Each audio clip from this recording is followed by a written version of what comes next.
At the same time, my ancestors passed this stuff on to me. The distrust that we have for doctors, I bring it back to my community in New York, and I look at Brooklyn. I look at East Flatbush. I look at where I'm from, Hempstead.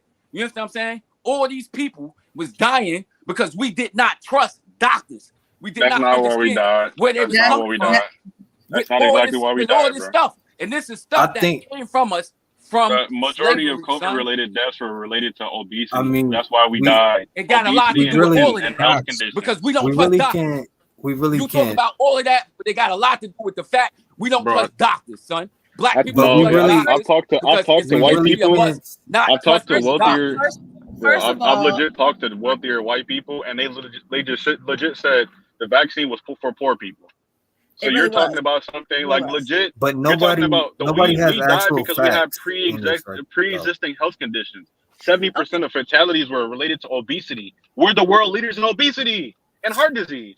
I mean, but how can okay? But why is it that we don't visit our doctors? What does obesity and all that got to do with us not visiting doctors and not trusting what the doctors tell us? Well, historically, what does that got to do with anything? Historically, Black people have every reason not to trust doctors. You have to remember, we were science experiments.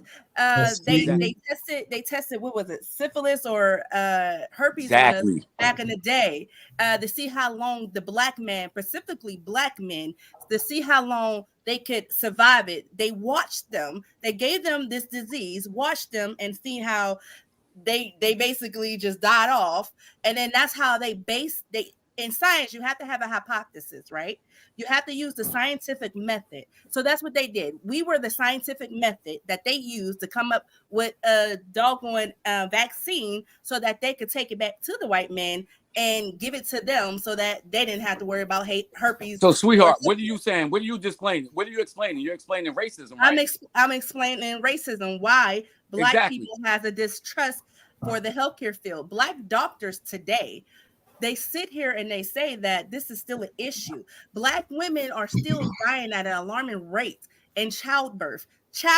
Do you know how far medical science and equipment has come? But for us to be the leading cause, like for us to be dying in, childbirth is ridiculous. And then it always isn't doggone underlying health condition. It's an overlooked condition.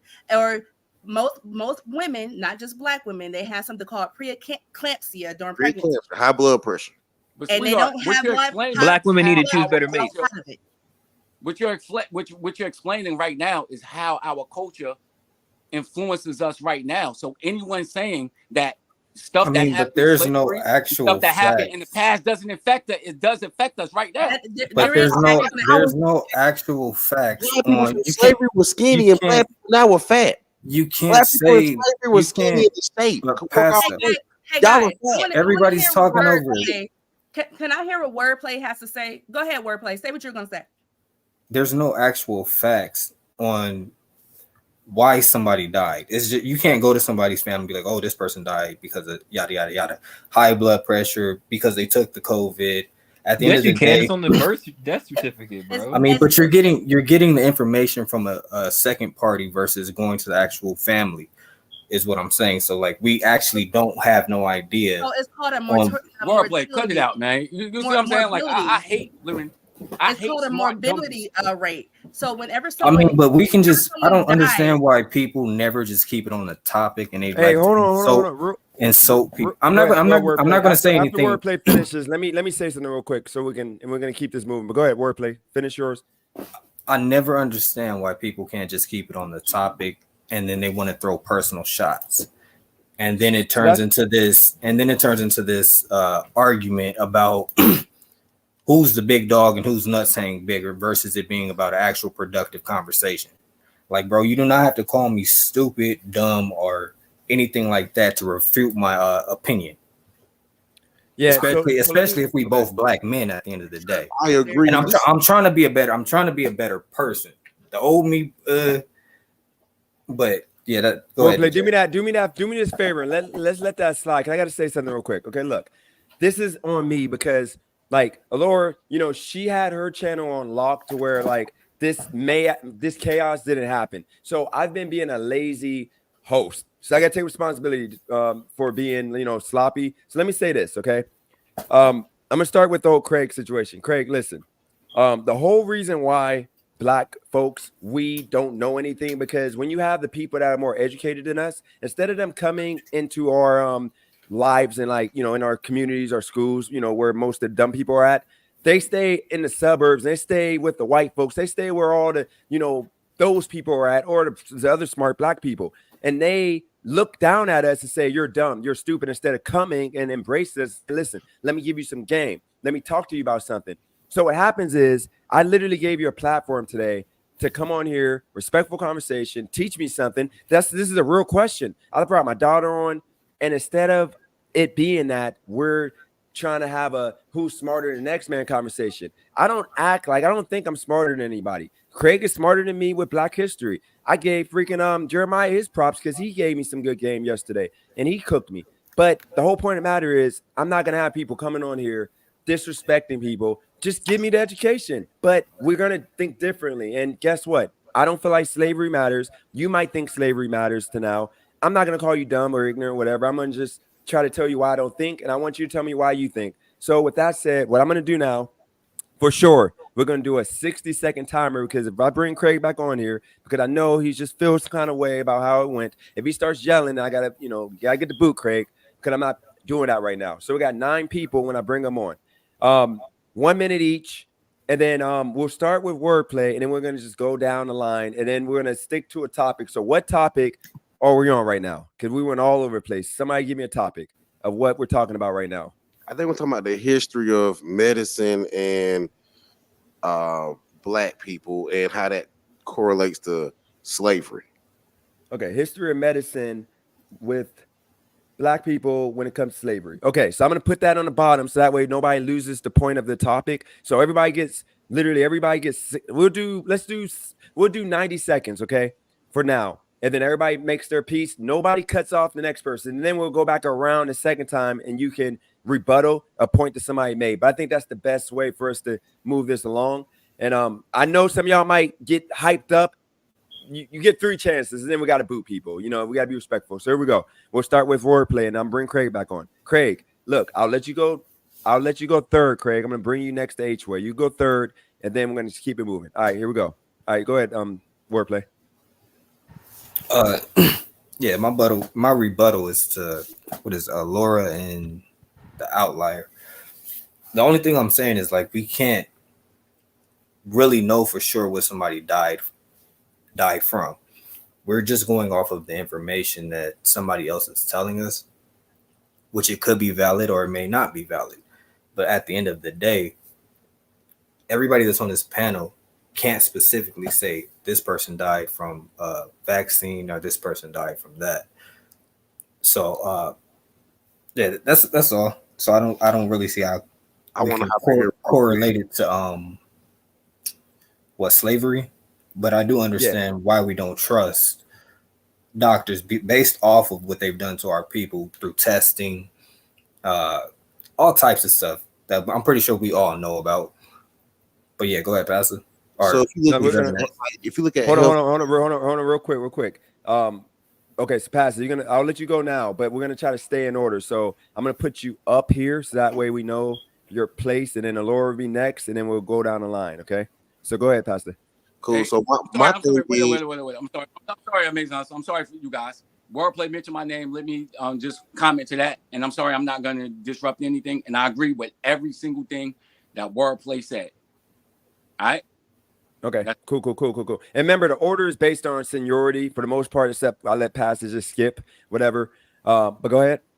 So if you were to look at the history, look at the slavery times on into now, the argument could be made that Black people had significantly better health care during that time. Black people back then used to live to 90 to 100. Average Black man barely makes it to 60, and the average Black woman barely makes it to 70. So therefore, whatever relationship we've developed through time, being conditioned to think that all these white doctors and white healthcare is against us, it's just ain't correlating. I would say that Black people back then were healthier because they took better care of themselves. They weren't always looking for this industry to help them, these people to help them. They literally worked hard and kept themselves up to be 90 to 100. Black women back then were able to give childbirth to about 10, 12 kids. Black women now can barely give birth to 2 kids because they got uterine fibroids, preeclampsia, and they don't seek prenatal care. This is their condition and fault. Black people we are trying to bring our problems because of how lazy we are right now onto black people back then, knowing they lived to be 100 years old, knowing that they had 10, 12 kids, and I'll rest my case from there. I just got one small rebuttal. Most black women die in emergency rooms giving birth nowadays and back then. Go ahead, Laura. Thank you. I don't know if you guys know, but I'm actually in school for surgical technician, and so I will be starting my clinical. So I'll be in the ER. Shout out to the sister. Right. Shout out, Black Power. Sweetheart, I'm a level 1 trauma nurse, sweetheart. I'm not trying to dish you. No, I'm proud of you. Keep it pushing. You can do it. But what I'm saying is, I'm not going to speak ignorantly on this subject. And y'all say that most black women die in the emergency department from giving birth. That is not true. It is actually very much. No, it is not. Okay, well, look. Okay, Pastor, let her make her point, and then I'm gonna look up the stats. I'm gonna look it up. I can pull the numbers, and let's speak facts.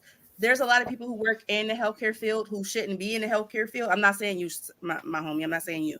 There's a lot of people who skate by, who get into the healthcare field just for an income. A lot of people did not really study in school, and they weren't passionate about the history. They weren't passionate when they were taking the psychology classes. They just skated by, and a lot of people slipped through the cracks. That's why we still have people in healthcare killing people now. That is a fact. And that's still an issue that we have right now in our healthcare system. But let me say something to the fact of health back in the day. The reason why blacks lived so long back in the day was because we did not take the medicine that is manufactured from these people nowadays. We were much like the Indians. We used natural remedies, we used natural herbs, and people did have high blood pressure back then, and women did die, but they just didn't know what they were dying from.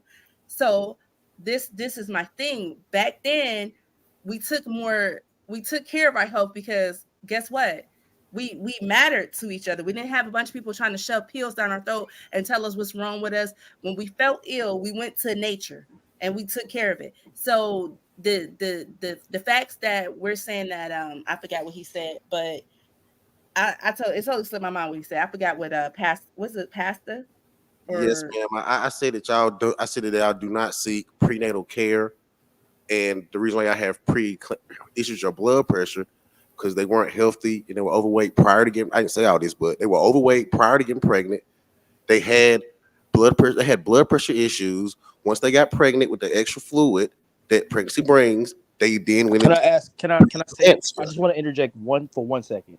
If we're gonna bring up stats and statistics, can y'all back it up with a fact that we can actually Google? Because to sit here and say that slaves outlive black people now is the most fact that you can actually bring up. Facts. Okay, we'll look it up right now. I looked it up, and that is absolutely not true. I think they were talking about health. Absolutely not true. I think they were talking about health-wise, not generally. But my grandmother, she lived until 102. But here's the thing: we're on a public platform. You know what I mean? She also so can we at least keep the facts and to the facts? And if we're gonna say something, and we're gonna say a statistic, at least be real with the statistic and not just say something that's out the side of our neck. Because if you Google, the average lifespan was between 20 to 29. It wasn't 96. It wasn't 102. It was 20 to 29. That's what I'm saying. That's not what I think he's talking about. I think he's talking about as far as not slaves, but as far as back in the day, health-wise. You see, Orlin, and this is what I be talking about. If the average slave lived to be 21 to 22 years old, slavery would have ended a whole lot faster than the British company. Bro, they just kept bringing people over here, bro.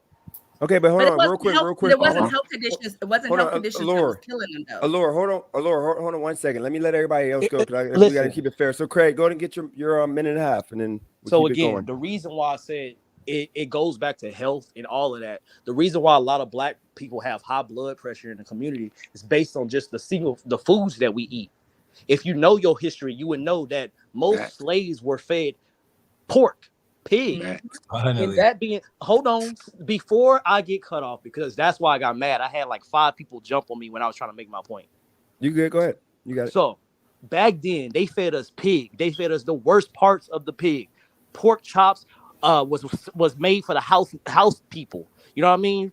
Other than that, we got ham hocks, we got pig feet, we got chitlins, we got all types of stuff, collard greens, we got all that. Why you think we over season our food? Because these things were disgusting back in the day. Let me finish. I'll let y'all say y'all piece. These things were disgusting back in the day. That's why black people now over salt their food. I've been in the restaurant industry for 12 years, and the first thing that black people get when they get asked for when they get their food is, let me get some salt and pepper.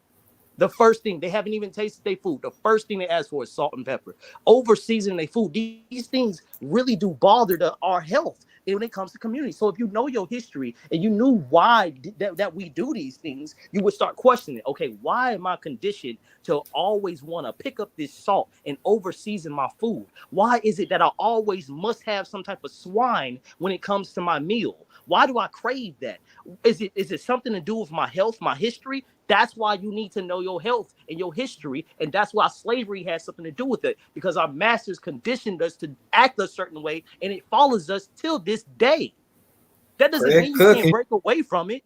Is that slavery, or is it that salt is an additive? Why do people go to Chick-fil-A all the time? Because I just explained it to you. Were you not listening? I did listen. I very intentionally listened to what you said. Well, you said the food was nasty. But real quick. Let Craig finish the time. Because I want to give everybody a chance, because the rest of everybody's keeping it respectful. Bro. That's why they over seasoned the food. Imagine eating hairy swine thigh meat that the master gives you. The first thing you're gonna do is want to season it to the point that you can't tell that it's hairy swine thigh meat. You'll do anything to make sure that it doesn't. And you're gonna teach your daughter that recipe. You're gonna teach your granddaughter that recipe. She's gonna teach her ancestors that recipe. That's why we eat collard greens, oxtails, all this stuff, all this soul food we eat till this day that is high in blood pressure, that gives us bad health. Black people is the fattest community on the planet. The fattest community, bro. Especially here in Texas, Houston, Texas. These bitches is built like boulders. We need to pull numbers since we're saying facts. Oh yeah, we pull the numbers. Fine, I can pull it up. Pull up Texas right now. Okay. So Craig, if you pull the numbers up, look, like put it the link in the chat, and I can pull it on the screen. Me a second. But H-Way, I got you right now. H-Way, you want to go H-Way? All right. Craig Cookie. Can you hear me? Yep. Can you hear me? Okay. Yeah, so we're talking about health, right? Health is an important topic, and it's very important, right? And we're talking about how what white people told you was that black people died because we were hesitant for the vaccine. But reality is, black people were hesitant. They came out with a whole documentary of Fauci going through the Chicago neighborhood or whatever, or New York, and going to black people's houses and stuff like that, and all this other nonsense, right? But white people were the most vaccine hesitant. White people were saying that they got vaccinated when they weren't. White people were able to leave their job, and they had savings accounts to be able to cover them not taking the vaccine. You go to TikTok and you'll see all of that. White people were the ones that weren't taking it. Number one. Number two, the rich people were the ones that don't give their kids vaccines. Rich people do not give their kids vaccines. Rich people are not doing that. They literally rely on private medicine. Kim Kardashian got the family doctor. What stats you got to back that up, though? What stats you? What do you mean? How you know that? So when you go to the stats, right? When you go to the stats, you say who's the most vaccine hesitant. Do you think that it's going to consider the people who have fake vaccine cards? Do you think that's going to be a part of the stat, brother? That's not even going to be in the consideration, because the stat is basically you saying we can't verify nothing. Basically, we can verify certain things, but there's certain ways to beat the system also. Exactly. Of course, there's certain ways to beat the system, but in the general sense. You know, you're gonna have. If you look at the stats, that do that. Pull up the stats. Let H-Way finish. You could look. Pull up the stat. Look, it's easily correlated. My girl's mom passed away from COVID, and she was overweight. Oh, I got my receipts, by the way. She was She was pre-diabetic. She had an acute liver injury and all this stuff like that. And when she got to the hospital, after a while, about on COVID, her liver failed and stuff like that, bro. Legit. This is someone who's overweight. Who, if you know about what Filipino diets are, it's horrible. It's pork and everything that we eat as well. Same exact thing. Complete garbage, right? She didn't take the vaccine as well either. But at the same time, she was Filipino. She's not black. She's not African American. So African Americans was the one that was taking the vaccine, but we was dying because we were overweight. You can look at that stat. 70% of all fatalities about COVID were because they were overweight or have some pre-condition. You're right. I feel like if I didn't lose weight before COVID, I would have died because and I'm a diabetic too. I literally. I'm sorry, go ahead, sweet. I'm sorry. No, you're fine. When I got sick, I literally was sick where I almost died. But I survived COVID 3 times. And it was only because I started my weight loss journey. I weighed like 300 or something pounds. I finally got to like 260, 270. And that's, having kids. Congratulations, and man. I was eating. Thank you. Not watching what I was eating, just thinking I could just fry chicken at midnight and just I wasn't going to gain no weight. And I think sometimes we are not health conscious. And I wasn't thinking about what I was putting in my body. But also I learned that I had an iron deficiency. When you have certain deficiencies, your body craves for certain things. My body craved for salt. Come to find out, when you have an iron deficiency, you crave for salty things. Or sometimes you crave for things like dirt. That means that your body is lacking some type of nutrient and is trying to find a way to make up that nutrient. And oftentimes we don't listen to our bodies because sometimes we think we got it. I ain't gonna lie, Black people, we sometimes do overlook the signs. And that's why we have a high morbidity rate. But that's called it's called PICA. I know what you're talking about, but that's a modern medical. It's kind of a modern medical term. That's not something we picked up from slavery. I don't think. Do you think we were practicing that back in? Hold on, can I ask you a question? Do you think we were practicing that back in slavery? It just wasn't termed that. So back in the day, it's just like the real quick, Allure, not to cut you off. Let me let the 3 of these individuals go if they want to go first. So, Clean, do you want to go? Hey man, I'm gonna keep it real simple.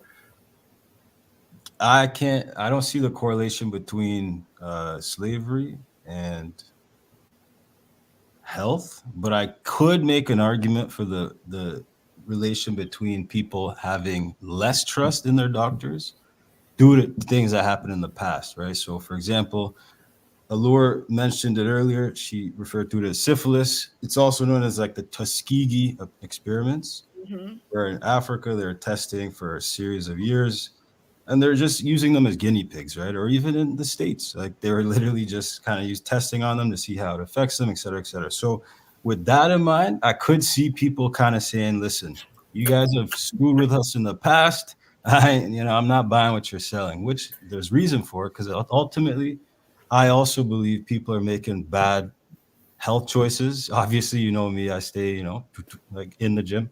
So yeah, I mean, for sure, I'm saying people need to kind of work on themselves, because HWA said it, 4 or more comorbidities is what led to a lot of deaths within obviously if they caught COVID.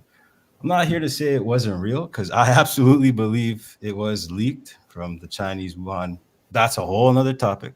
But yeah, long story short, I don't see the connection between slavery and people dying, but I could make the argument, like I said, for the other aspect with the experiments.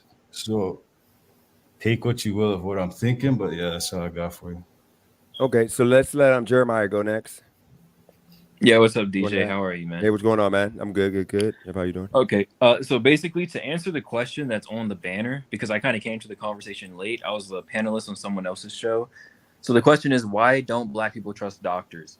And if you're asking modern day, I think we have to go all the way back historically to what broke up the family home, because I think prior to that, we don't have to take the conversation all the way back to slavery, because after we already had our established families, like post-slavery and everything like that, we had Black doctors. We had, or maybe they weren't actually registered doctors, but we had practitioners that we trusted.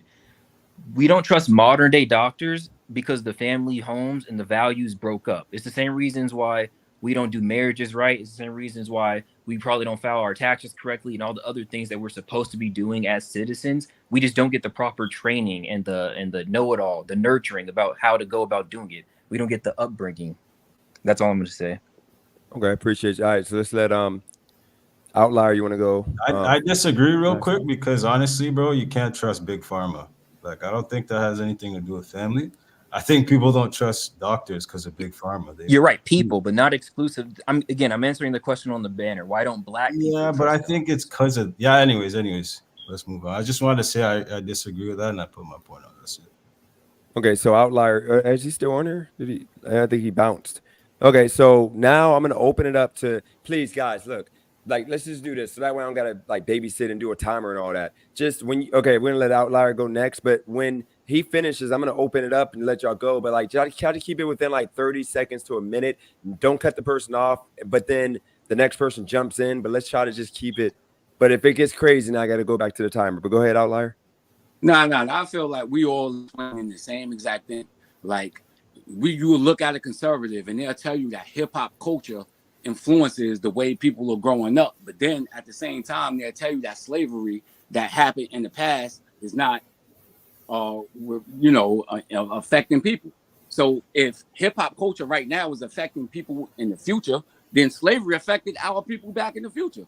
So again, what I was saying, I'm all about science, my people. I agree that of course we're not gonna understand certain things that science say, and we don't trust them. But at the same time, my people, it hurt us. You may believe whatever you want to believe. It hurt our community. The people who got affected by COVID and the people who died by COVID are people who didn't have health insurance, or people who were poor. This is who it helped, who it hurt. And I feel that the fact that we don't trust things, the health industry, from slavery times, and the fact that they looked at us as a certain way. Even when black women tell you about the pain that they feel, they look at you a certain way and they're like, no, that's not what you feel. All of this stuff plays back to slavery. You understand what I'm saying? So us not looking at it and saying that it don't affect us right now is wrong. I think we all know it affects us, man. That's all I got, my people. All right, so free for all. Y'all go ahead and go. I'm gonna let y'all do it for like 5 minutes, 10 minutes, then we're gonna move to the next topic. Somebody gonna get mad at me, but we gotta take responsibility too, because I feel like a lot of health problems. Listen, wow. Okay. let me say this, because being everybody, right? Everybody. Go ahead, girl. I've always been like a curvy woman. I was always thinner though. And I got teased for being thinner, and so I started gaining weight because the boys in school's like, oh, you thick in the, the back space, but girl, you is skinny as hell. I used to get teased because I had a really skinny neck. So in order for me to kind of fit the beauty standard, I started gaining weight. And then when I became Tola is what they used to call me, I was like, damn, hell yeah.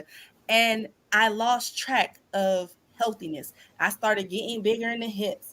I started getting a bigger booty. I finally got some breasts and I was happy. And I never for once thought about, is this healthy? Is this what I should be doing?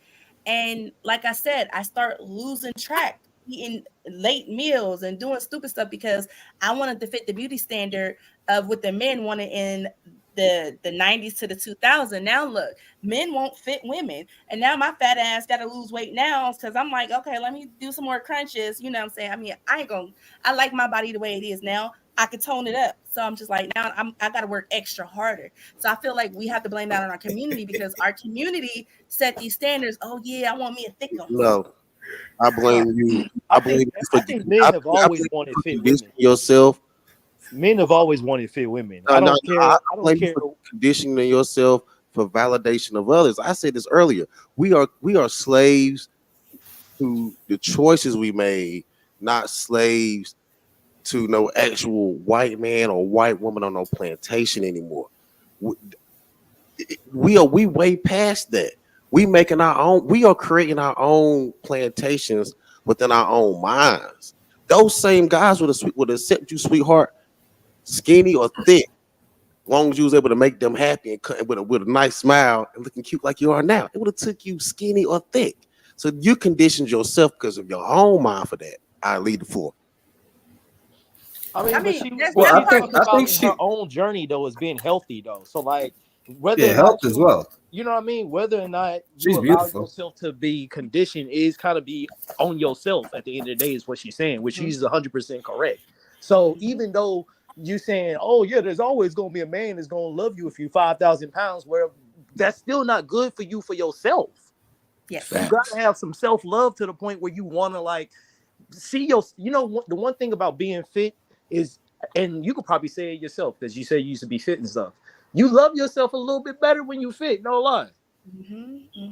You could fit in stuff a little better. You're not gonna be self-conscious as far as like fitting clothes. And I think that you mentioned something that if you get rejected, if you get rejected on the line or something like that, you're not gonna be like, oh, is it because I'm big? That's the last thing that's gonna be on your mind because you know you fit. You know what I mean? And so the way I see it, like, and so that's why I got so mad at like Dennis just because like he kept painting me as this person that allows the black community to just fall off on the whole mindset of, oh, well, slavery, just chop it up to slavery. We ain't gotta do no work. No, bro, because I know I wouldn't be where I was at if I didn't put in the work where I'm at, bro. I don't want to overspeak next person. You know what I mean? They got it. So y'all can go ahead. Y'all go ahead. In about 5 minutes, we're gonna change topics. Oh, y'all ready to change topics? This one I want Craig to go first though, because this is what, you know, more so the boot came, and I didn't mean for him to, you know, take it as me, you know, trying to disrespect them. It's just a lot going on. So Craig, I'm gonna give you a special 5 minutes to do it, but everybody else, let's keep it within like 2.5 to 3 minutes. But I'm gonna give Craig 5 minutes, then we're gonna go down the line. Okay, here we go.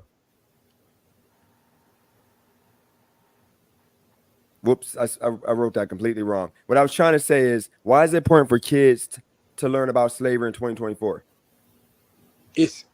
I think it's very important for kids to learn about slavery in 2024 because it teaches.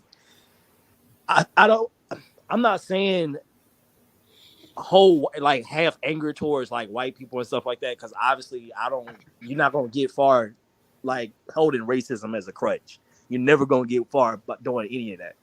But I feel like you should know what the capabilities of your enemy, so to speak. You know what I mean? Yeah. Otherwise, you always gonna think shit's sweet, and then once you find yourself in the same situations that our ancestors have been, you're gonna wonder how come you didn't had all these ideas around the office. You know what I mean? You be like, oh man, I think this is a good idea, and you wonder why all your good ideas have been implemented when you've been talking to your homeboy that was white. You know what I mean? And now, how come he's getting promoted? It's like, so it behooves you to know the things that's been done to us, so we know and we can see the signs when it starts to happen again. Okay, so do you see it happening again? It's been happening, bro. Our women. In which way? I'm doing it within your 5 minutes. I'm asking these questions. Our women. Let's just use our men and our women, for instance. Our women right now are being attacked with the media. Consistently are being attacked as far as like the music that they push, all the good rappers. There's no Missy Elliott's anymore. There's no Lauryn Hills anymore. There's only like your Sexy Reds, your Nicki Minaj's, your Cardi B's, your Ruby. But what does that have to do with slavery though? We gotta keep the slavery point. I was talking about mental slavery, how that's another thing that how they keep us down.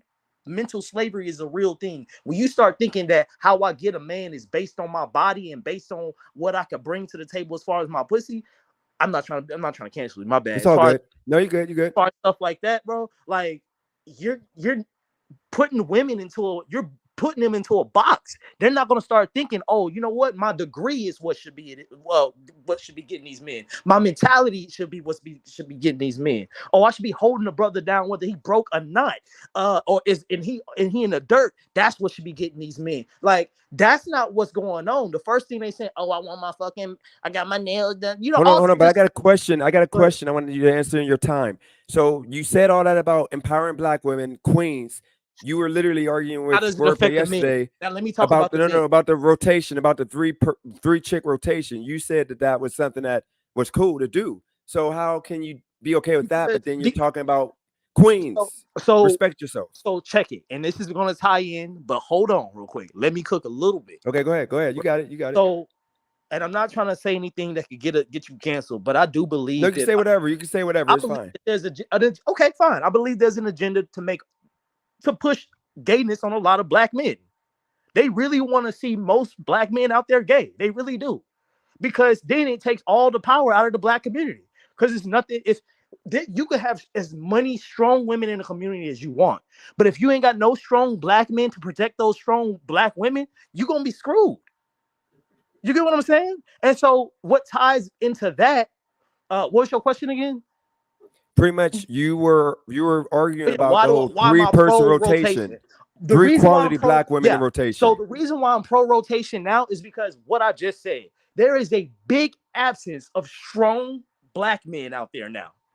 Big absence. So because of that, bro, like I'm all for strong black men having a small harem if he can take care of it. I'm for it as long as he treats all 3 of those black women with respect and they're all on the same page. He's all in those kids' lives equally. They can all build equally toward the same goals. I'm all for that because in our community right now, we don't have enough strong black men to go around. We just don't. What does sex have to do with nigga, are you listening? Your rotation. Right? Can I get some pushback to Craig? Hold on. Let's let Craig do his last minute, and then we'll come back and do an open free for all. But let Craig finish his point. Rotation, black queens. Bro, listen. Are you not listening? I just said it, bro. I'm gonna go back over it one more time. I'm gonna say it slower. There's an absence of strong black men out there right now. They are pushing black men to either be thugs and in jail or gay.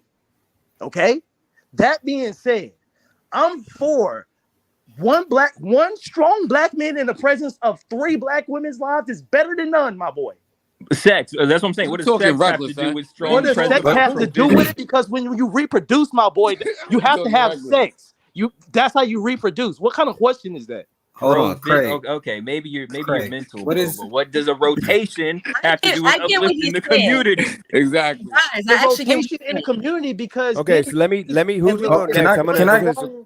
Can I give a pushback to that? Real quick, Craig, you got your time. So just I know I'll let you come back on after everybody gets their chance. But try not to directly say anything disrespectful to Craig until we do the free for all. Just keep it within what you think, not off of what he just said. Let's keep it there. Who wants to go next? 3 minutes. I wanted to give a pushback to what Craig was saying.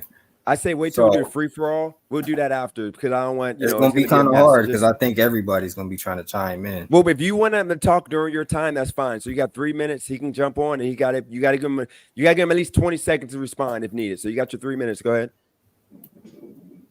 For me or for Craig? No, for you. You got 3 minutes. If you want to rebuttal him, but he gets to talk back, and y'all go back and forth for 3 minutes. All right. So go ahead. So my first thing is, what's the point of having a rotation? Like, what's the end goal? And then on top of that, the stats, just based off of the stats, men are not out here. when we speak of like a rotation, men are not out here wifing up these women.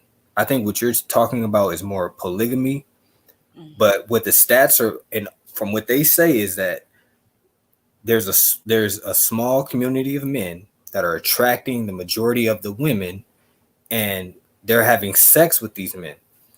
Now, on top of that, you sit up here and say that you're pro rotation, but then on the flip side, we want to sit up here and say that we don't want a woman with a high body count. How is this woman not going to have a high body count if she's a part of a man's rotation and maybe multiple men's rotation? And you're going to sit up here and marry that same. You're going to sit up here and marry that woman. She shouldn't be part of multiple. Well, I think other communities. Hold on. Let me answer. So obviously, I just said, I believe in a good rotation. The rotation I described had unity, it had love, it had respect, it had community, it had family. That's what my rotation consists of. You feel me? Now, if you want to talk about a rotation that consists of I rotate, you rotate, we all rotate, that's just the society we live in now. Exactly. You know what I mean? So let's let wordplay go and finish your time at wordplay. But that's not conducive to producing successful house homes. So the way I say it will produce successful households. But the men, let's be honest, bro. Most men are not sitting up here trying to marry 3 women. What they are doing is they're going on a date with a woman, having sex with that woman, I never said and that. then texting another woman. And I'm only saying this because I've indulged in this. I know because I've done these behaviors. You will sit up and text one girl, have sex with her. Sometimes you'll have sex with multiple women in one day. And what is the end goal? What is the point behind it? Because how is that producing any type of successful house homes? All I'm doing is playing with this woman's heart. That debauchery that we probably all have done on this panel, that's not what Craig is talking about. Exactly. No, okay, but hold on, Pastor. Let wordplay finish his, and then you can go. Hold on, Pastor. You can go after. But go ahead, Pastor can chime in. Anybody else can chime in. Okay, so hold on. If we're gonna do that, because there's only 22 seconds left, I'm gonna give everybody a chance. So if you're done, let Pastor go. And Pastor, if you want to give your time, like while you're talking to Craig or wordplay, go for it. But go ahead, Pastor. I'm gonna reset the timer. You know, I'll be real quick. I'm not gonna take 3 minutes. What I'm saying is there are plenty of other countries. Let's say the Middle East. Those guys have multiple wives, but yet they don't have a completely debaucherous society or community that they have their wives in. Now what you were explaining is what we do in America. That's not polygamy. That's more solid war. That's more of a sex orgy if you really look at it. That's what we kind of doing in this country. But that is not what he was talking. I do think there can be 3 respectable women married to one guy, and they collaborate their efforts to build a better community. I do think that can happen. I just don't think America is a good society for that. Pastor, I'm not refuting that. What I'm saying is the reality is the men in our country, and probably some of the men on this panel, we are not trying to have a polygamous relationship. That is not what our goal is when we're doing this. Of course, there's nothing wrong with having 3 women if you can take care of them. But if that was what the standard was, the stats would say that's what the standard is. But that's not what the stats are saying. It's saying that women and men are having sex with multiple people, and the relationship time is a lot shorter than it used to be. Did you ever ask yourself why? See, that's what I was telling Dennis yesterday. I was like, there's a disease that's going on within the Black community. And I was like, one of the ways that let's use COVID. And I used the same example yesterday, right? Let's use COVID as an example. During COVID, when it first dropped, a lot of questions was asked, right? Who created this shit? Where did it come from? When was it created? And why was it created? All those questions got asked, right? And so when it comes to our dating in our own community, let's just talk about the Black community itself, right? You got to ask ourselves, why did it become like this? Who, like, not necessarily blaming white folks or anything, but who is the group of the people to blame at the top that is still allowing this? Is it our families? Is it our mothers? Is it our grandmothers? Is it our fathers? What is going on? You have to ask yourself these questions, because in order to fix the disease, the COVID, they had to ask all these questions before they could come up with the bullshit ass jab that they came up with. They had Craig, I would agree with you, bro, but at the end of the day, it's not just affecting our communities, it's affecting the entire United States of America.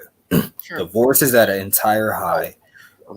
Women are out here off the chain. Like, it's not just our women. Like, our women are a little bit more abrasive and straightforward and bold, and so that's going to get like pushed to the forefront. But don't let it get drowned out. Yeah, go ahead. Not to cut you off, wordplay. Let me move on, and then we'll go back and do a free for all. Allure or Clean, one of y'all want to go next, and then we'll do H-Way and Outlier, and Jeremiah. They can. I want, if whoever has a win, because I think Highway has said, or H-Way has said they have. they haven't went. Yeah, I just saw the three of y'all with like egging more so to come, Oh, okay. clean. Well, yeah, this is episode. I'm gonna just say this real quick. I'm gonna blame it all on feminism. It's pretty nowadays. It's apparent, these ladies, no matter what you tell them, they're gonna believe that they always deserve the best. Women ain't shit. Men are all shit. Niggas ain't shit. Like we all know it. Like that's not changing because once again, that's feminism. As Craig was sort of alluding to it earlier, I don't think it has anything to do with the Black community per se.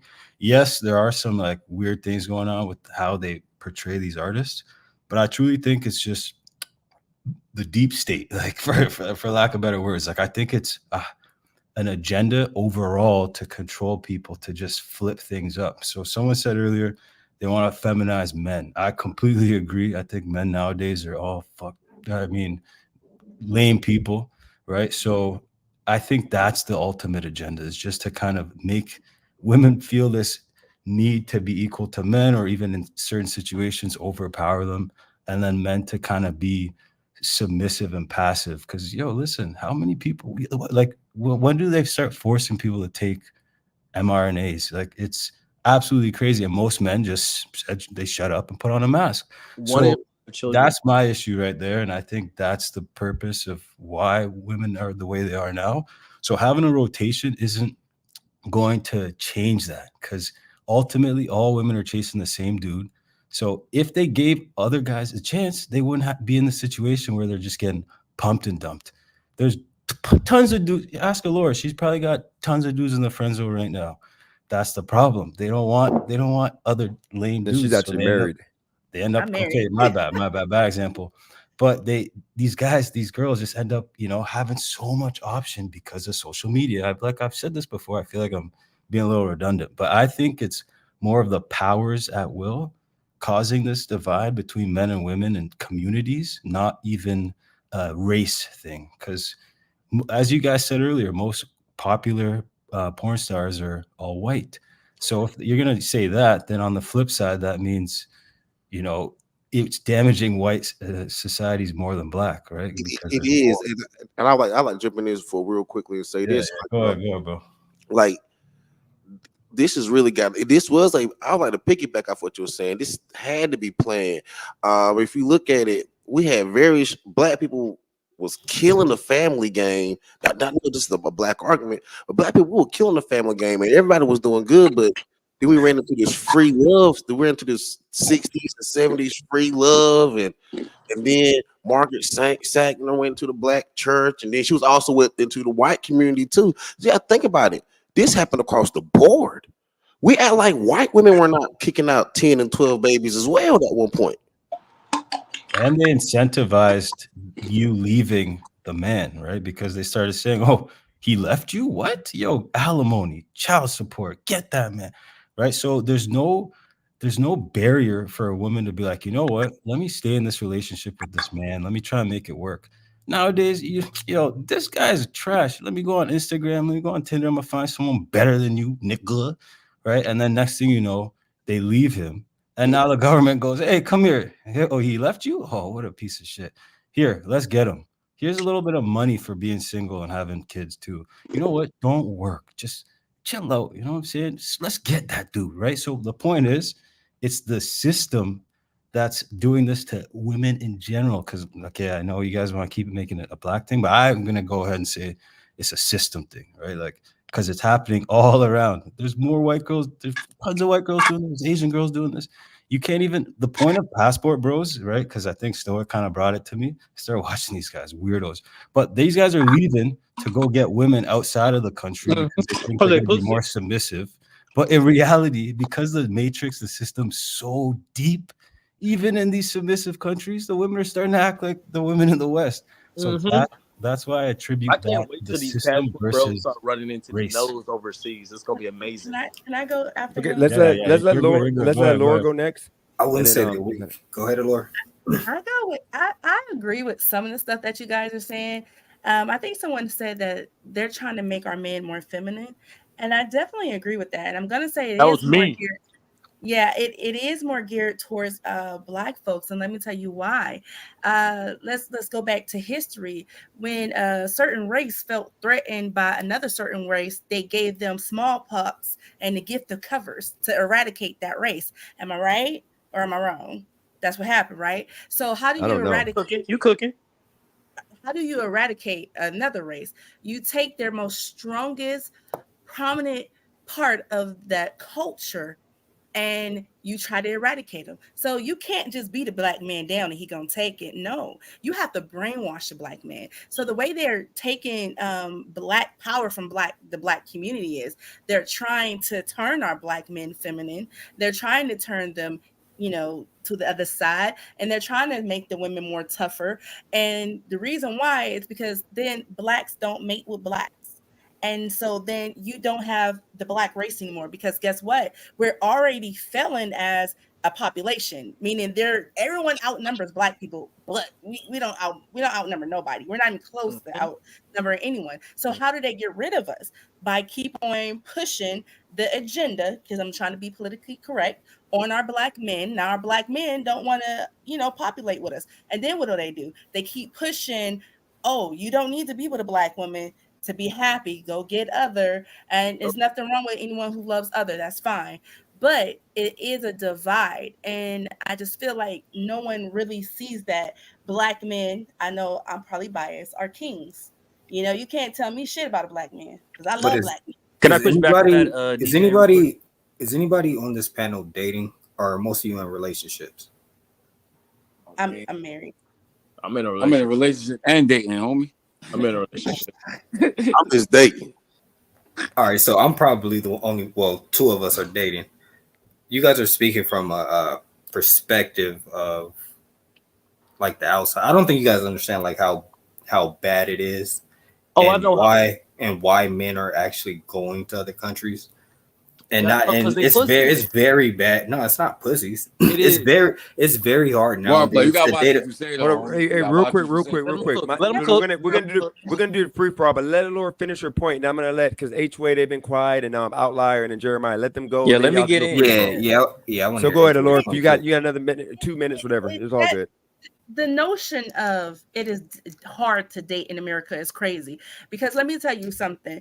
You date outside of the country, you are more than likely by that person. They're more than likely wanting something from you, and they're going to scheme their way. The thing that you get from American women is American women are usually upfront. You pretty much know what they want, and this is really a thing. There are men from other cultures who don't like to date the women in their cultures because they say this about them, but they don't blast it. It's not publicized, because when you look at the Black community, it is always been a thing to make us demonized, whether it be the Black woman, whether it be the Black man. And that is to steer people away from us. That's why they came up with the IQ thing. And in California, it's actually banned to do IQ testing. And the reason why they did that in California was they wanted to test Black kids and say that they were retarded and they were dumb. That way, other races did not want to mate with the Black community at all. And that's why, and look it up, that's why in California, IQ testing is not a thing. It's illegal. And there was families who had to sue because their children were being placed in special needs classes, and they were given these fake ass fucking test scores that wasn't real. And it's because the white women and other women were. Yeah, we got to stick to the minute. I'm gonna lose my thought. We got to stick to the 1 minute timer, DJ. Are we gonna do that or not? Yeah, you're right. But you got to understand, certain people that I feel like are little more in depth with this topic, I let them go longer. But Laura, I get you, but then Wordplay's gonna jump back in. No offense to them, like, you get what I'm saying. It's just gonna keep being like a ping pong battle back. You got it. Hold it. Let me tell you why I allow that, because no, real quick, Jeremiah, you gotta understand. I'm assuming you're new to the channel, okay? Young Whippersnapper. You gotta understand. She's the reason why I started doing the podcast. Clean Bins has been here and putting me on. Yo, DJ, no, all due respect, bro. I didn't ask that. I just said, are we gonna do the timer or not, bro? No. It depends on the person, because some people get leeway to go longer because they've been here long. Like Craig can go longer. Oh, okay, nepotism. But yeah, you Outlier. I got you. This is y'all like first time, and then Pastor don't come on that often. They've been in here for hours cooking for freaking days on days on days. So that's the reason why they get more time. But go ahead, Lord. I've been up here a bunch of times, man. No, but I'm saying you gotta remember Wordplay. They probably put in Wordplay. And no business. And Craig probably put put real like money in this man 30 hours. No, I in got a you, bro. week. I'm just asking. Like Jeremiah. Hey, hold on. DJ, man. DJ, hold on. DJ did make a rule that said you got to put $5 out there if you want to really say your piece. He did say that in one of the rules. So, little nigga, you got bread just like all the adults up here. Yo, relax. I didn't know, bro. When I first came up here, he said a timer, and I don't see a timer. That's all I'm saying, bro. I'm just asking. You want to talk on this channel so bad. So bad, bro. I barely got to give one rebuttal. What are you talking about? He's right. He did. And listen, no, y'all got it. Y'all got it. Go ahead, bro. Y'all got it. No, Craig, he is right. I don't follow my own rules sometimes. I just wanted to make that clear. Yeah. See, these individuals that I give more time to, like, they deserve it because they put more time into my channel. So you got to understand that's the reason why. Even though Laura hasn't been on the panel behind the scenes, she's helped me create this. So I just want to make that clear. You know. So go ahead. Finish your point. And then Laura, you see what that say? Jeremiah. Laura, you see what that say? I can't see it. You said how women. Well, I don't want to dox the girl, but you said how out of country women are going to want something from you. This woman that I'm speaking to straight up just asked, "Send me some money." I just said that American women are very upfront. What? I just said that. I said American women. And this is why you pump and dump. Lesson of the day, fellas. Okay, so go ahead, Laura. Finish your point, and then we're gonna keep moving. I don't know. I'm sorry. I feel like for someone to say this is why you pump and dump, I really feel like you have to be a very, very saucy person. I said that to get you going. Very insecure within yourself. Like you have to understand if someone isn't, if you come across a woman and she ain't feeling you like that and you feel like she playing you, she just wants something from you. Okay, that's the rules to the damn game. Move the fuck along and pull your damn panties up and just get somebody else. If you got to go out the country because you want someone that you feel is weak. Wait, out the country? I'm not going out of the country. No, I'm not talking about you. There was another gentleman who said that to me. So I'm just saying, if you feel like you have to go out of the country, that's because you're not strong enough within yourself to lead, and that's on you. Okay, so right now, real quick. Let me let Jeremiah I'm really go. in this dating thing. But real quick, let's let Jeremiah go, and I'm gonna give him some extra time, and then we'll have H-Way and Outlier. They can go next, and after that, we're gonna do free for all. Only the strongest survive. I'm gonna just no timer, just go for it. If you're strong, you're gonna be heard. Nah. So who wants to go real quick? It should be Jeremiah and then H-Way. See, the reason why I be talking over people because what is that order for? Modern work for 2 days, bro. All right. Anyway, real quick. I don't want to. I thought you were more. But, what is that order for? Yeah, I just don't like to order my points. I want to point to. Hold on, Jeremiah. I'm sorry, Jeremiah. I'm sorry. But I gotta let H-Way go next because H-Way does that seniority. Your seniority. H-Way, you get the veto power. But or you want to go next, H-Way or Jeremiah? Is that you can't say. Yeah, H-Way. I said H-Way literally is a $25 a month member. Okay, right now. I'm not crying. Go ahead, Jeremiah. Go ahead, H-Way. Go ahead. Deserving. Well, I just wanted to ask what was the order for, but you can go ahead. You good? Okay. So real quick, what Alora said about the the powers that be trying to levy whatever type of influence over us. I think we have to act as agents against that. We can't be facilitators of their own agenda. And I'm not saying that's what she was saying, but like just to piggyback on top of what she said, and also. Foundational Black America, we're not the only Black people, quote unquote. There's still Africans, there's still people in other islands and stuff like that. So I don't want people to get this notion that we're gonna like die off or anything like that if something goes wrong with say our specific community. But we do have a lock on what the Black image is, so we should like tighten that up. That's all I was trying to say. Now hold on. Before you give up your time, you got 2.5 minutes. You can go a little longer if you want to. Go ahead and rebut any points that anybody else made. Or give your time to somebody you want to hear. Well, that was just the only point. You could give it back to H-Way if you want to. Man, you did all that for freaking 40 minutes. Yeah, but I was gonna forget it, and then like it was gonna keep going, and exactly what I said happened. It went right back to what's his name. It went right back to the guy on the top talking about the girls from the different countries asking for money. So I wasn't gonna get in either which way. I got you. I respect that though. So go ahead, H-Way. It's on you. Wait. You there, H-Way? Oh, now H-Way playing. H-Way just like the respect, bro. He just wants the respect. No, he gets it. I text H-Way and told him he can cut off anybody anytime because he's a $25 a month member. So, bro, it's not like that. I don't need no special seniority. It's not like that. Nah, you get that. You put money in my pockets. You get that. Bro, I respect that. It's not that deep for me. I like hearing from other people. Like, I like hearing from other people. But you put money in my pockets. I mean, that's love. So, but go ahead. You got the floor. I get it. So Dennis' portion of the light bill this month. Yep. Bro, look. My point is, you will. Okay. People get away with what you allow them to get away with. So, for example, a simp is gonna get played because he's allowing a woman to play him, right? The black community is allowing the white community or the powers above to play us. Reality is, we're not the way that we are just because they have such a strong power over us and we can't overcome it. We put ourselves in these boats multiple different times, right? Whether it's obviously slavery and you come back from slavery, segregation ended in the 60s, and we have less opportunities than other people and all this other stuff. Our names deleted, yada, yada, yada. But at the end of the day, I'm going to keep it a buck. This is just me being honest. I'm tired of holding my tongue. How many black people are actually religious? You got most people sitting there following astrology signs. There's no foundational principles at all in the black community at all. We were the strongest when we were like, the pillar of our community was the church. Right, the pillar of I mean, obviously there's bad things. You know, the pastors was doing all kind of weird stuff and everything like that. That's when you talk about religion, and I don't believe in organized religions and stuff like that, to be honest, because I feel like a lot of them are nasty. But at the same time, literally, we're allowing this stuff to happen to us. Yes, there are still agendas against us. Absolutely, there's agendas against us. There's so many things that they're putting into place and putting us in certain parts of the school. Like, bro, for example, I went to school in a primarily Hispanic neighborhood, and my curriculum was so fucking low because they didn't know English. And I thought I was the smartest kid in the world, intelligent, everything, A+ everything. When I went to college, I failed because I didn't know shit. I didn't prepare nothing for college, bro. I didn't know nothing because the curriculum was so damn low from where I was, and I had to sit there and build myself back up, bro.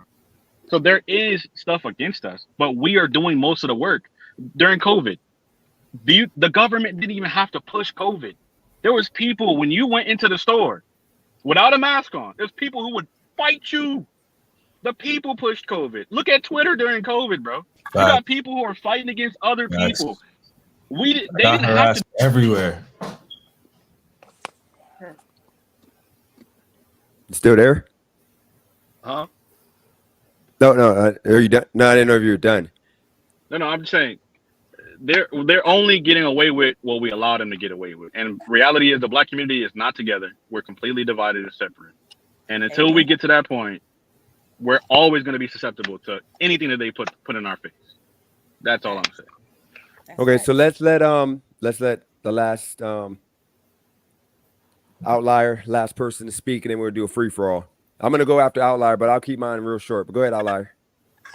No. You know, man, y'all saved me for last. Damn, I feel like I got to do something special. But I appreciate all you guys. You know what I mean? I definitely feel that we have a whole bunch of different opinions on this panel, and like, you know, I look at evolution, I look at science, I look at all that other type of stuff. And the only way an organism can survive is by having a whole bunch of different, different, you know what I mean, a whole different type of characteristics. You feel me? So oxygen. Having all different types of people on this community explaining how they feel is definitely a great thing. For me personally, I disagree with a bunch of the people on this panel, because I feel that slavery most definitely affects the way that we deal with people today. It does. How is that though? You got it. That's the point. I agree. How does it affect us? We just sat here. No, I'm showing you guys because I'm sorry. Go ahead. What you was about to say? No. I want your opinion on how does slavery, like, well, pretty much the question really was, why is it important for kids to learn about slavery in 2024? All right. So I'll ask you this question. Why is it important for you to teach people about the way that conservatives and the way that the country is changing? Why is it important for you to inform people about this? I don't teach people the way things are changed. I just teach them the things that would help them succeed, but based on what everybody else who's succeeding are doing. If you think about it, there's not too many successful people that are making a bunch of babies outside of marriage. Besides, no, that's not my point. That's not the point I'm trying to make. You know, don't. No, I'm talk confused. About I'm confused about the question. Your point.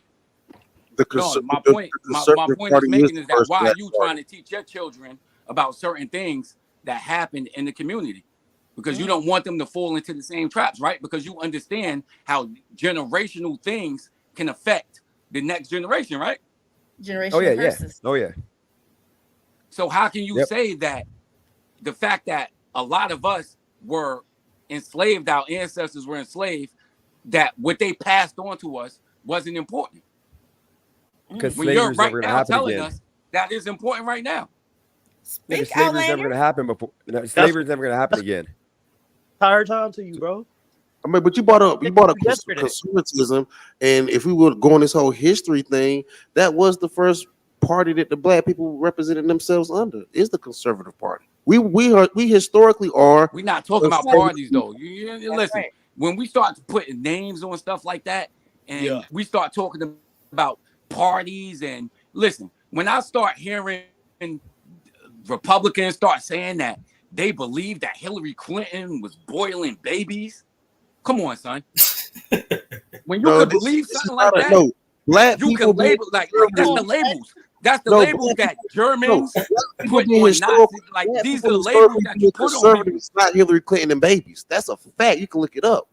You ain't got Hillary Clinton boiling babies, son. You believe that?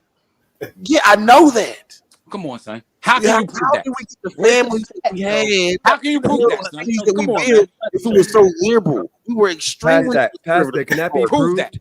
Can that be proved on Google or somewhere? The fact that y'all don't know this is sad. Pastor, tell us where to find this information at. Prove it. The fact that you don't know the first black people to vote were voting on the conservative party. Homie, that's not the point we're talking about. We're talking about the babies being boiled. I'm talking about boiling babies. You say after that. We know that. I know that. I'm talking about the baby boy. Yeah. Oh, the baby boy. Now, I don't know about the baby boy. Now okay, so we know all the rest. That's what I'm saying. Okay, but let's you can get somebody to believe that. Let's let Outlier go and finish. Anything by them. I don't know about the baby boy. What the? So Outlier, go and finish. Y'all never heard about that conspiracy? No, I didn't. But if I can't pull it up, Outlier, that's something we gotta have proof on. And listen, man, go into it, man. It's the whole right wing, the conservative party that Dennis. Hold on, I swear to God, I hear Denzel watch that. Yeah, that's Denzel. Okay. Hold on, but Outlier, you got. Hold on, but wait, guys. Outlier, you have anything else you want to add to that? No, my point is that when we start polarizing people and saying that, okay, a Democrat will believe this, a Republican will believe that. We all the same people, man. We all want the same exact things, man. People are not evil out here. We know. Some people want open borders, some people want closed borders. Then we do not want the same thing. And black people historically, conservatively, did not want the same thing. We wanted separate but equal. We did not want to integrate. We want to conserve our own, but be equal. Everybody wanted that, or did some people want that? And it was a divide in the community. Don't put that out here like that, son. I know I know, bro. Don't do that to me, son. I know it. Everybody wanting to be exactly. So why are you trying to make it like it's a monolithic thing? Because, listen, like everybody was saying that. It's not like that. So much, it was a debate. We lost so much as far as business support when we integrated, bro. So if you know your history, no. That's facts. That's big. That's how you guys feel. That's how you guys feel. But just imagine if the only people that you could go to were black people. Imagine that.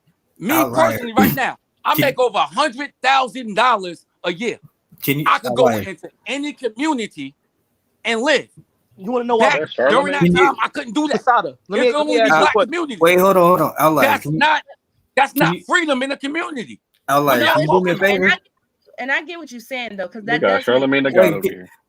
Outlier, can you do me a favor? I think wholeheartedly, Black people, we just wanted to stay with our own because it was safer. We didn't have to worry about trying to fit in or fix ourselves to the white community. But I get what you're saying, that no one wanted to live where you couldn't go into a white restaurant and sit down, because if we would have just stayed with our own, it would have still been the same thing. It would have still been, you have to drink from the Blacks only. You still it ain't just about like you labeling it black or white.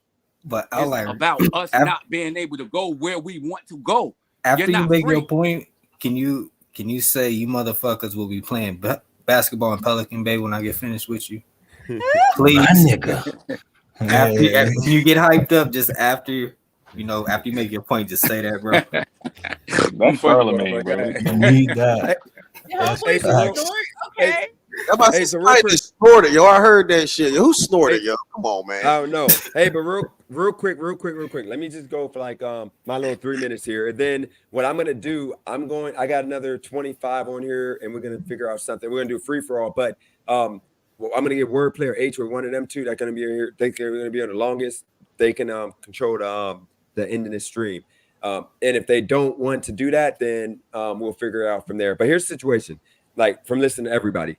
This is all I want you guys to understand, okay? The only reason why I act the way I act when it comes to women, okay? Alora, she knows all those chicks. Like the one chick she told me not to move in with and pay her rent. She said, that's stupid, and I did anyway, being a thirst ball, because that's what I thought I was supposed to do, take care of every woman I was with. Other than, Callie Girl's the first person that I've dated that I didn't have to take care of. So here's the situation. When it comes to slavery and, my daughter learning slavery, I didn't want that. I remember they tried to put her in like a roots course, like the Black kids, even though she's mixed, but they wanted like the Black kids, we're all going to go to like assembly every day and watch the roots every day, but not the white kids or anybody else.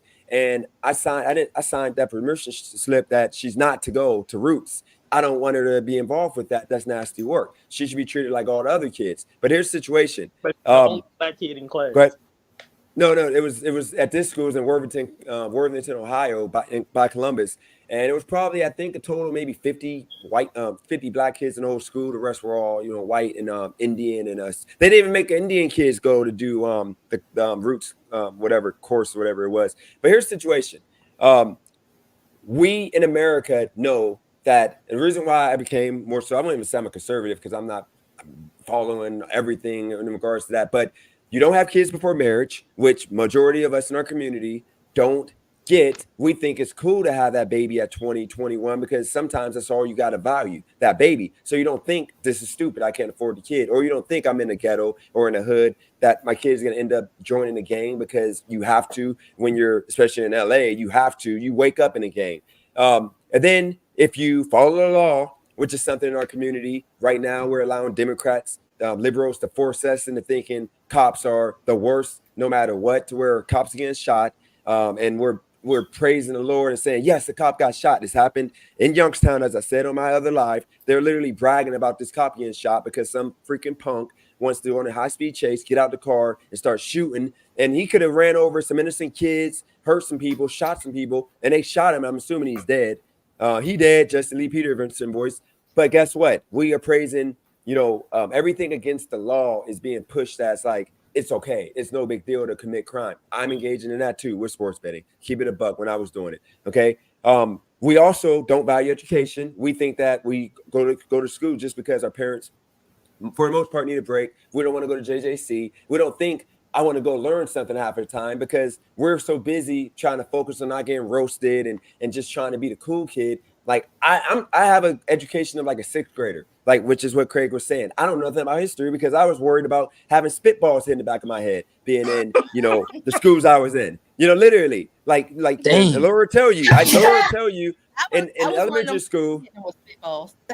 Yeah. Like in elementary school, I used to get bullied until I got to the sixth. She's a witness to this, went to school together. When I was in the sixth grade, I remember my stepdad, I came home after getting caught with the $20 bill that I stole from him to pay off the bullies. It was, you remember Big Breon, like big dude. I'm talking about, he was the size of he was like 6'2", 300 pounds in the sixth grade.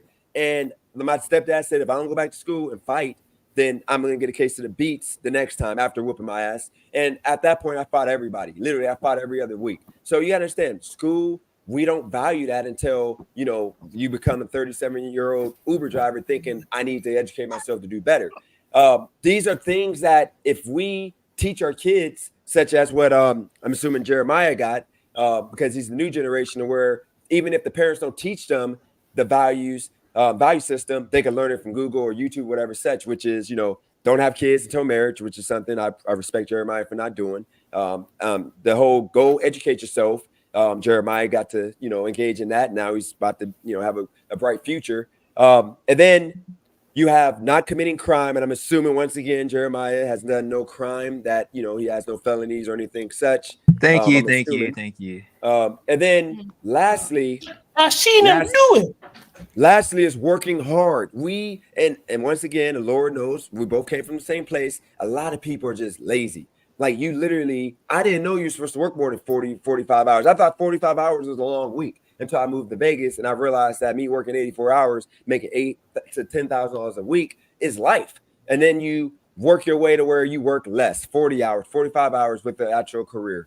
So those are the things that we're not pushing our kids to learning and understanding. Instead, we're more focused on pushing slavery and white man is the devil and the government is against us and fuck the police. We're pushing those lessons to the kids, but not the lessons I just bestowed on y'all, which are the lessons that I learned for the first time when I moved to Las Vegas, being around conservative blacks in person. I thought Uncle Phil was not cool until I moved to Las Vegas. I thought he was a freaking Uncle Tom and Coon, just like you're taught him and all those, you know, TV dads that are like, you know, they look down a little bit at the youth, you know, the Will Smith, what he was back in that day. But now I'm like, Uncle Phil is like the greatest, like one of the greatest characters of all time. So that's the reason why I'm the way I am in regards to conservative principles, because that's what my grandfather was. And it went away as soon as my mom's generation has started to veer towards the Democrats because of welfare. My grandmother and them were embarrassed to have welfare. My grandmother, until she died at 80 and she had qualified for welfare, she refused to get welfare and food stamps because she thought it was beneath her because she can go work. She was working at 78, 79 years old until she broke her leg and she couldn't work anymore. So I'm just saying that's the reason why I'm the way I am. And I'm a raging, not Republican, but conservative. So there you go. But y'all can do a free for all. We can just cook and just try to respect each other and let each other talk, whatever. And we can go into whatever y'all want to go into. My favorite TV dad was Chris's dad from Everybody Hates Chris. That nigga taught me something. There you go. Dennis, you know white people collect more government aid than black people? There's more white people in America than black people. We're going to do that. Like I'm talking about per capita. I told you about this yesterday. I said, stop doing that all black people stuff. This whole spew you went on, bro. You did not. Jeremiah, did I just say? Hold on. Wait. Jeremiah, did I say all black people? Because now I'm about to go. Like, you about to give me? I just gave you all that praise. Yeah, you did. You was like black people. Personally, if I was you, they know. If I say black, I say a majority of us black people. No, that's not what you said, bro. You said we. Now maybe that's what you meant, dude. You said we. What would you call school shooters? When you think of a school shooting, I wouldn't say we. Who do the school shooter? You would say white people.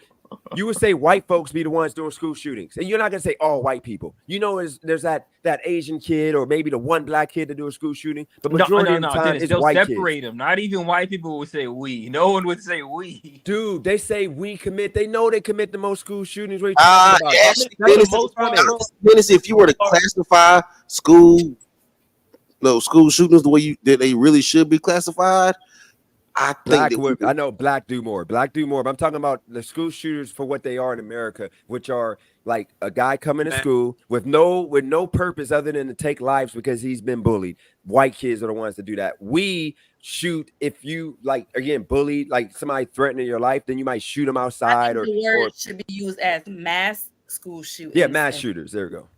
Again, Jeremiah, I didn't say all black people are on welfare. You just said we would go and do this. We wouldn't do anything bad. What do you mean? But we're talking about we wouldn't do anything bad. We can't blame slavery for the fact that we are doing some of this school violence too. Yeah. Didn't I just say my grandmother ain't on welfare? On the topic. Didn't I say my grandparents wouldn't? When he says we, he's saying he's generalizing, bro. You got to understand what majority.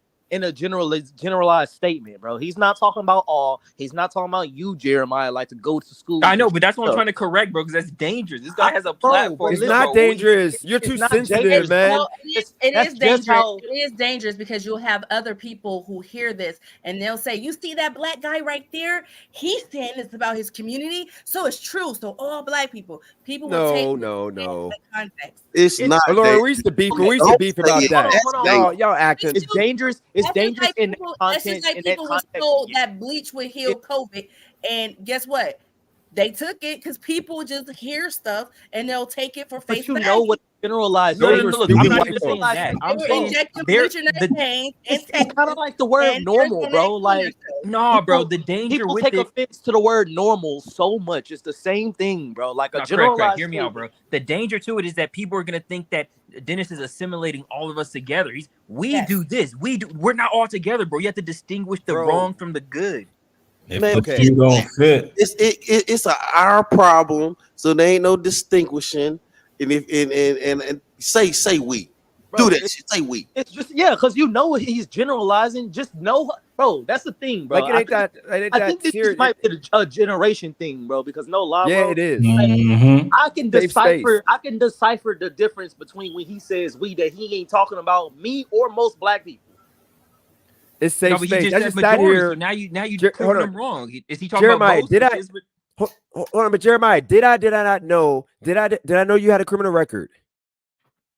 What do you know? I don't have one. I don't know what you're talking about. No, I'm saying, didn't I say you didn't have a criminal record? Didn't I say you didn't have any kids? You told me yesterday. Oh, yeah. But I assumed you didn't have kids. Didn't I assume all these good things based on you saying that you stayed at home until 21? You went to college. You said you were educated. You said you live by yourself. So I assumed, because those are like the principles that I'm pushing to kids like your age, trying to push kids to not do what I did, what Laura did, what our generation did. I'm pushing that to you. So they got Laura, remember we both had kids at young ages. Come on now. Oh, yeah. Give it a buck.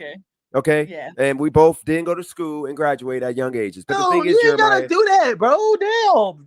The problem is, Jeremiah, this no, it's all good. We both. No, this is all you, nigga. I'm level. No, she's about to level up, and she's about to be vulnerable, and she's about to be cooking on this podcast game the way you need to cook. You got to be vulnerable and be honest, okay? You ain't got to be PC. Who cares? We both fucked up at young ages. She's teaching her game to her nieces and nephews on how to not fuck up. Okay, so here's the thing, Jeremiah. You got to understand that whole safe space crap gets you like you end up being a 30-year-old lesbian. Just Dennis, bro. No, okay. Safe space. I'm just saying, bro. You don't want people to. You think need a safe space. I'll give you a space in the backstage. But there's no safe spaces on this channel, bro. Jeremiah. No safe space. I don't know what that means, bro. I'm just saying. I'm not. I don't know. When you say we, don't say everyone say we, but Jeremiah, excluding Jeremiah. Don't I know you're not on welfare? Don't I know you're not on welfare? So wouldn't that make me ignorant for me? But see, you're saying we, bro. So how am I supposed to know what you know, Jeremiah? Because we are assuming that. When I say somebody does a certain thing, okay, for example, we are the only group of men who rap and make music calling women, our queens, bitches. So if I say don't rap, so that don't mean all, but Jeremiah, I said we have the only group of musicians or whatever, rappers who talk about our women in disrespectful ways. So if I say we, I'm not talking about all rappers. J. Cole doesn't do it. He did it. He said a couple times, but he respects this black woman. Freaking Kanye, he doesn't say too much about freaking black women these days. Like, that's the music I listen to. But all the other rappers are disrespecting black women. I'm not talking about all, though. So you see how this works? All right, Dennis. Just to put it into perspective, what if I said, hey, we about to hit a lick? Like, wouldn't you correct me? Like, who is we? Like, no, what are you talking about? That's using the we in a different context. We going. Hold on. In a different context. Hold on. Where are you saying that at? Are you saying it on my panel? We about to hit a lick. I mean, I get no, but the point I'm trying to say is context. You gotta give me a better. You gotta give a better. No, you gotta give a better one. Give a better one. That's a bad one because hit a lick. It could be good with lick. We about to go to casino, hit a good lick. I'm about to sports bet. So give me a better analogy or whatever you want to. Okay.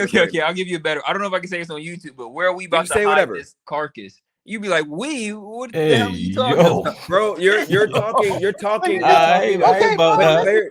Jeremiah, you're if you in talking the about same room where they talk about where we go hide this carcass, bro, you hell might You're be going to jail. picking bad friends, I'm bro. gone. You might be But part see of what the I'm problem. talking about? Like it's something you don't want to be associated with. No, Jeremiah. If I say if I say we're killers out here, that's black folks are killers. That's negative because most of us don't kill. More white people kill than black people across the world. So that would be like ignorant. If I say we're the killers, okay? Like that would be disgusting right there. But if I say we have a lot of killings in our community, or we kill a lot of our own people in our community, that would mean stand true that we commit the most of our murders. It's just like white people in their community. They commit most of their. Actually, we commit. All right, more, just how about this? I'm not trying to be. I don't know how to fix it for. I'm trying to fix it for you. Okay, go ahead. No, I'm saying I'm trying to fix it for you. Like you gotta do. Okay, here we go. I got a good one. Most of our men are broke, or most of our men are poor. Okay. That wouldn't stand true because I wouldn't say that because we are in poverty. I wouldn't say a whole. It's like 48% now. You know why I know that? Because Craig came on here and made a good point for me to look up the numbers. And guess what? I was wrong. And I said nasty work. And I now can't say that as a whole we're poor. That's how you make an argument, and that's how you get people to change their ways. I'm just saying that's all you do. That's the reason why Craig, I respect it. I respect everybody when they make a point and it's backed up by facts. And now I can't say that no more. I can never say black people, most of us are poor because it's not true. 52%. Okay, I get you. Are living above poverty. So that's all I'm saying. But I get what you're saying, though. But understand, there's no safe space over here. So you gotta understand, most of us are old. So you gotta take the punches. Okay, it's worse than that. But go ahead. Any of y'all want to add anything? You gotta remember, bro. Like on this panel, we waiting for the day that we make one of the panelists cry, bro. That's the chat gonna eat that up alive. Damn, bro. You already did that. You already did that. Katrina cried. You already made Katrina cry. Damn. Chat gonna live for that, bro. It's gonna get clipped 50 times, bro. We live for Craig, that. Craig, y'all already made Katrina cry. That's too late. That's done. Yeah, we already did that, Craig. You need a new one. Katrina cried from y'all, so you need a new one. She legitimately. I forgot she did, bro. She tried, bro. Like Jeremiah, she tried to make me out to be a rapist and a molester. Like because Laura, I think I told you about this. Word. She said that I literally because this chick, I was supposed to go to pick up money in Columbus. No, this is like an Asian chick. I might not told you about this, but I was on my way to Columbus to pick up some money, and this chick wanted to come with me. The chick that I moved in with, I told you about. So then I'm like, okay, you can come with me, and she's like, let's get a bottle of liquor and turn up. So really, I'm like, okay, let's go. So she booked a hotel room, 2 beds, and already when I walk in the room, I'm like, oh, bruh, like what is this? So then she decides halfway up to Columbus, she says, I don't know if I'm in the mood to drink anymore. After I just spent $40 for this Henny. So I told Katrina when I got in the room, like when we got back into the room, I'm like, after the movies, I'm like, you sure you don't want to drink? And I poured me a drink. I'm like, you sure you don't want to drink? She said me asking her again was like predator behavior when all she said was no, and she went to sleep. I was mad as hell and I took my shot. I was angry, but what can I do? Because I'm not a molester. Right. Then the other chick. Every time you tell this story, I brought this chick home from like shenanigans. Okay, this dark skinned chick, whatever. I forgot her name. Okay, like nice chick. I bring her home, but mind you, she gets passed around. Not her. This chick stayed at she was at Teal College. So all the dudes pass her around. She's a pass around chick. So I bring her home and she's drunk out of her mind. So instead of me taking advantage of her, I did the right thing. I'm leaving like, hey, your friend, just so you know, your friend, she's drunk. I'm leaving because I'm not gonna, you know how it is, but I need proof. So that way we're good. So the friend was like, oh yeah, you're such a gentleman, whatever. So I leave. Next day, I'm like, oh, I'm about to get up in there. I'm good. Next day, the chick hits me up like, oh my God, I appreciate you for not taking advantage of me, blah, blah, blah. I really want to get to know you and your boyfriend material. I'm like, no, I'm like, we're supposed to be getting it in. Like, bro, that's what it is.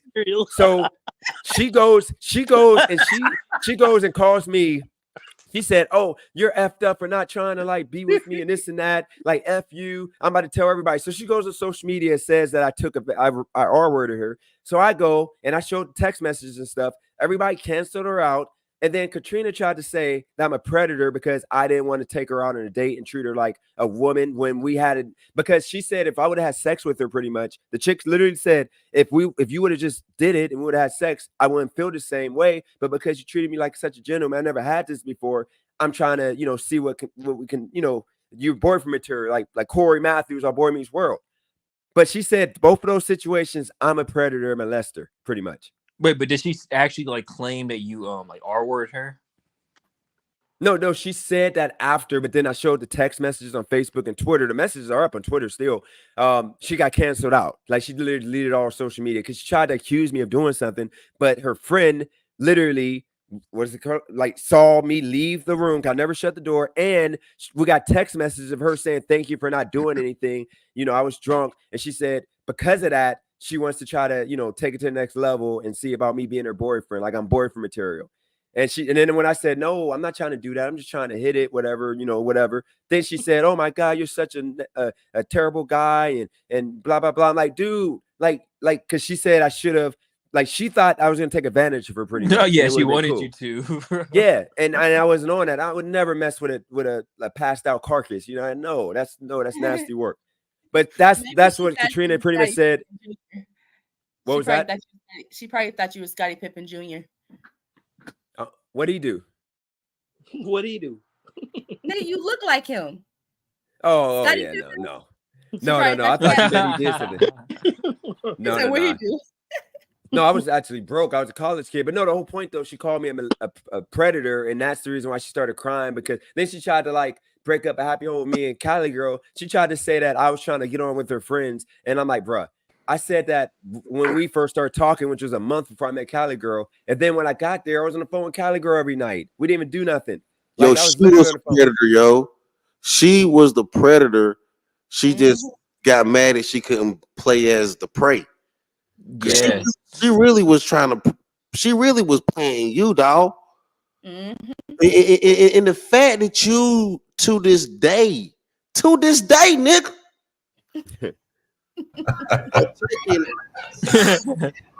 I don't hate her. She said she didn't want to debate or argue on YouTube, and you know, I put her in that situation and it messed up our friendship we had, because she's a good person. She didn't have to give me that place for free and all that, you know.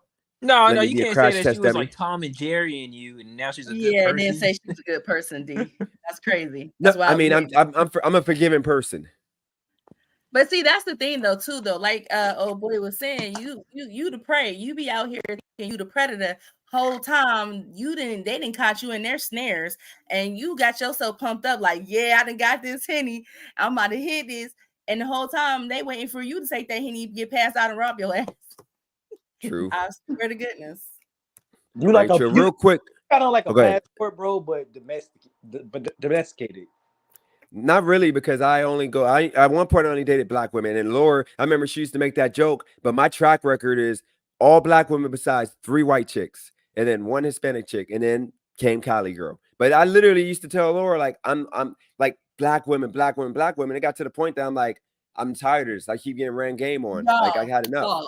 I cap to y'all not, bro. The black women that he was choosing, you could look at them a mile away and tell they was gonna be issues. It was this one girl, right? She was built like a roach. She looked like a roach, and he knew homegirl was boxed. Let me tell you, bro. I told him about her. Like broke the ugly stick on her. Homegirl had roaches and everything. I'm sorry. Should I be telling her business? Let me not say that. Yeah, you can tell her. It's fine. You can tell her that. I already told him about the roaches. He kept on trying to be nice to her. Her weave didn't match her hair texture. I said, Dennis, these are red signs. If her hair don't match her weave don't match her hair texture, that's a red sign. Get the hell out of there. But what did he want to do? He want to keep on pursuing. That's dangerous. I walked into that kitchen and literally turned the light on. A bunch of roaches came running out. Then I went into the bathroom, same thing. And I remember I was like, you know what? The bedroom should be safe because there ain't no food in here. Man, I woke up 2 hours later and there was a roach crawling on the wall. And like, she came in. I'm like, bruh, I'm not staying here. And then she brought 1 roach with her to my weekly that I had at the time in Columbus. Yo, Dennis, I'm proud of you, man. I'm glad you didn't let anybody talk you out of dating. You said her name is Cali girl. Cali right? girl. Yep. Yeah, Cali girl. I hate when people try to like police other people. Like, no, you gotta date this person. You can't get out of your race. Like, yo, that's corny, bro.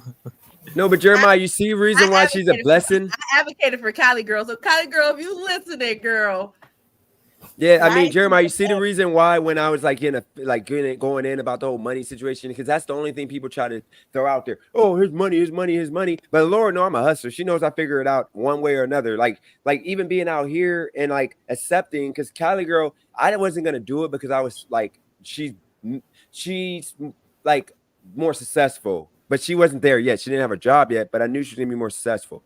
But Allure and a couple other women who are successful in their own was like, dude, stop being the stereotypical guy, like, oh my God, I got to make more, because that's causing you to end up with the roach looking chicks. Like this chick literally looked like a roach.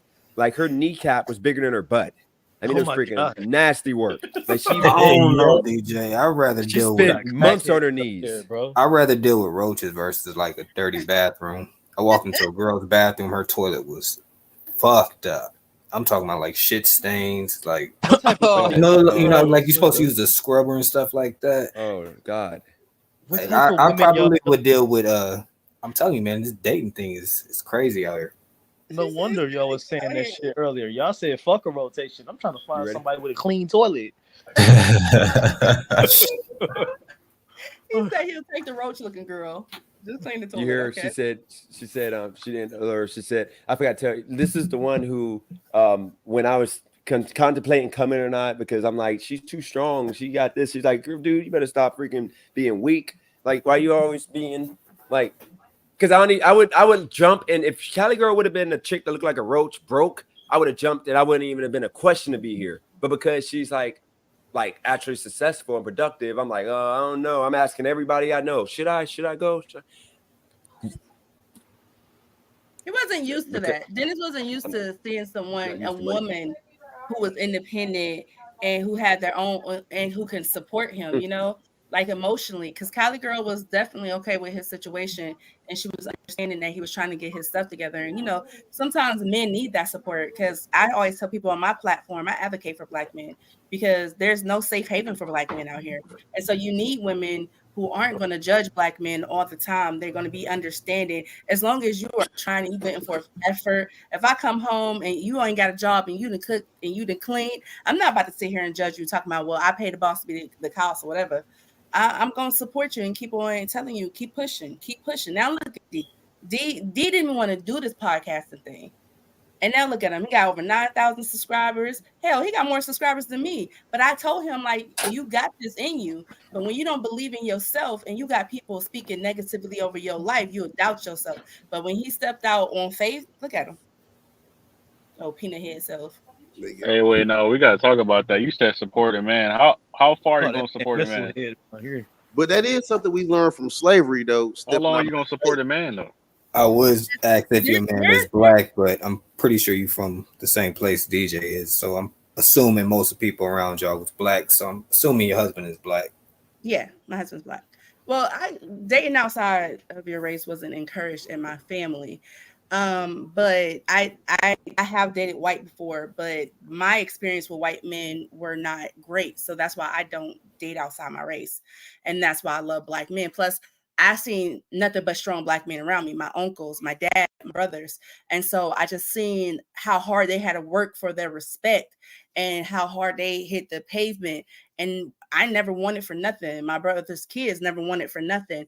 And when I seen that in them, I was just like, damn, these men work so damn hard and yet they're so disrespectful. Salute to them for real.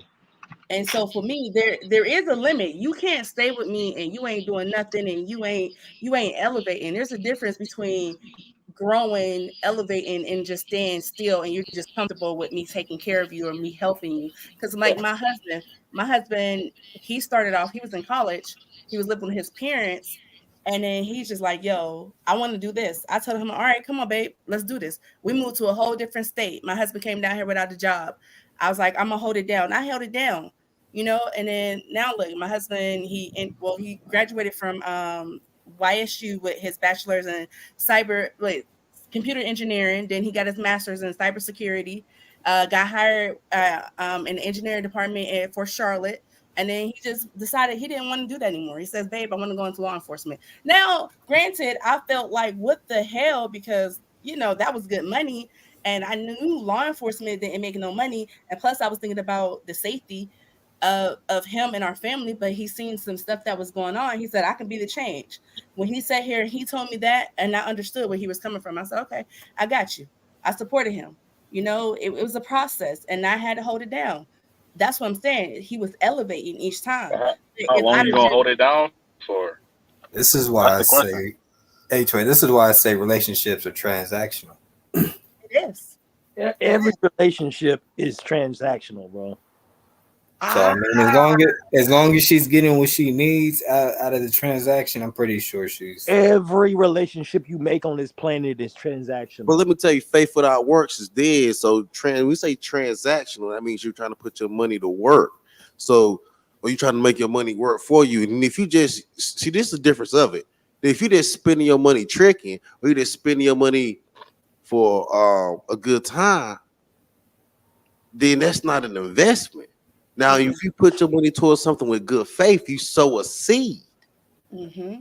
That's a difference. Well, Pat, since I'm out here in the dating realm, I talk to like many different people. So some people that's I would say in the tricking field, their argument is basically you're saying that they're tricking, but on the flip side, when you're with this woman, you're actually spending probably more money and you're getting a headache by dealing with this woman, and she's probably out, not to be all abrasive, but probably sucking some other man's dick. So why you spending money? Because this is your wife. Like, you take your wife on vacations, you out here spending, you're providing a home for her, and the trick will basically say, well, I'm just seeing this girl for the night and I'm paying a quarter of what you're paying to get what you want out of that woman, which at the end of the day is sex. So that's your transaction. This is the difference. This is the difference. That trick may get one night of pleasure out of her, but the guy that, I mean, I hate to say it, I'm gonna sound consent by saying this, but the guy that actually invests and sows a seed in her might get a couple gorgeous kids out of her. I'm telling you, my rebuttal to that, Pastor, is straight bullshit, bro. The statistics say otherwise. Women are filing divorce at a higher rate. And if you have you use faith without works to validate that, brother. Even if you have children with this woman, 9 times out of 10, you're going to end up on child support, and you're not going to see your child, from what the statistics are saying. Hey, real quick, wordplay. Real quick, I'm about to I gotta go get food because I'm starving. Are you gonna be on here for a while? Like for another hour or so? Yeah. Okay, so can you text me your email address, and I'll add you to the back office, and you got to go in and out, and then that way you can like end the stream when you leave. Because I don't know if H-Way is gonna be on as long as you. And then you can also remove people and add people when needed. All right. Yep. And then so guys, I'm about to go and get food real quick. If y'all still on when I come back, I may jump back on. Like a couple hours, but I know wordplay sometimes goes long. So if he does, then I'll come back on. Otherwise, y'all do whatever y'all want to do. But wordplay got the floor. And H-Way, are you gonna be on for a while too? Yeah, I think so. Okay. Okay. So just wordplay. Text me your email. H-Way, text me your email. I'm gonna add both of you guys. That way, as we go. But y'all can go ahead and so H-Way and wordplay will handle the modding while I'm out. Seniority, and then y'all just go ahead and keep going, whatever, as long as y'all want. Up to 12 hours at least. I mean, up no more than 12 hours, so that way this doesn't delete. If y'all have, I don't know about no 12 hours. I don't know about that. That's a full-time job. No, Laura, you're gonna meet Christina. She's a freaking machine. She be on literally 11 and a half hours. It's how does it feel to be a slave owner? No, you gotta understand. The difference from what it is people are having a good time, because I could just end it, but people are having a good time, and wordplay, he enjoys. This is like a vent session, and it's fun. Are you saying that we have fun? Are you saying black people enjoy slavery? No, because you gotta remember. I want you to remember this. That's exactly what he's saying. See, no, Pastor, this is what you gotta remember. Okay, the reason why, remember earlier how I said the H-Way and wordplay, they get seniority talk as long as they want at this point, and then Craig's getting up there because they have put 20 minimum hours in a week. So you remember when this channel grows, and it's gonna grow, it gets to like 200-300 people watching. They still get that same seniority to where now they get to shine. They can come do a live by themselves if they want to, and then they can like push products that they want to sell. Wordplay come up with a t-shirt, HOA come up with a t-shirt, or push his services that he offers, push his music. That's the point. So I'm not the typical like business owner that's gonna like try to get people to work for free. No, I want people to feel like they're getting value out of it, because ultimately I know the channel is gonna grow and they're gonna get something out of it in a long back end. But if they don't believe in a channel, they wouldn't be down to do that. And that's how you operate. So y'all be yelling at me talking about like don't pay people and this and that. Like if somebody jumped on there and gave a $40 or $20 super chat, it goes to them because they're running the show right now. So that's how it works with me. You know, it's about sharing, and we put each other on, and that's just what it is. So keep that in mind when it comes to the slave plantation conversation. I just had to do that, you know, for the topic and everything, you know. Had to push it's all good.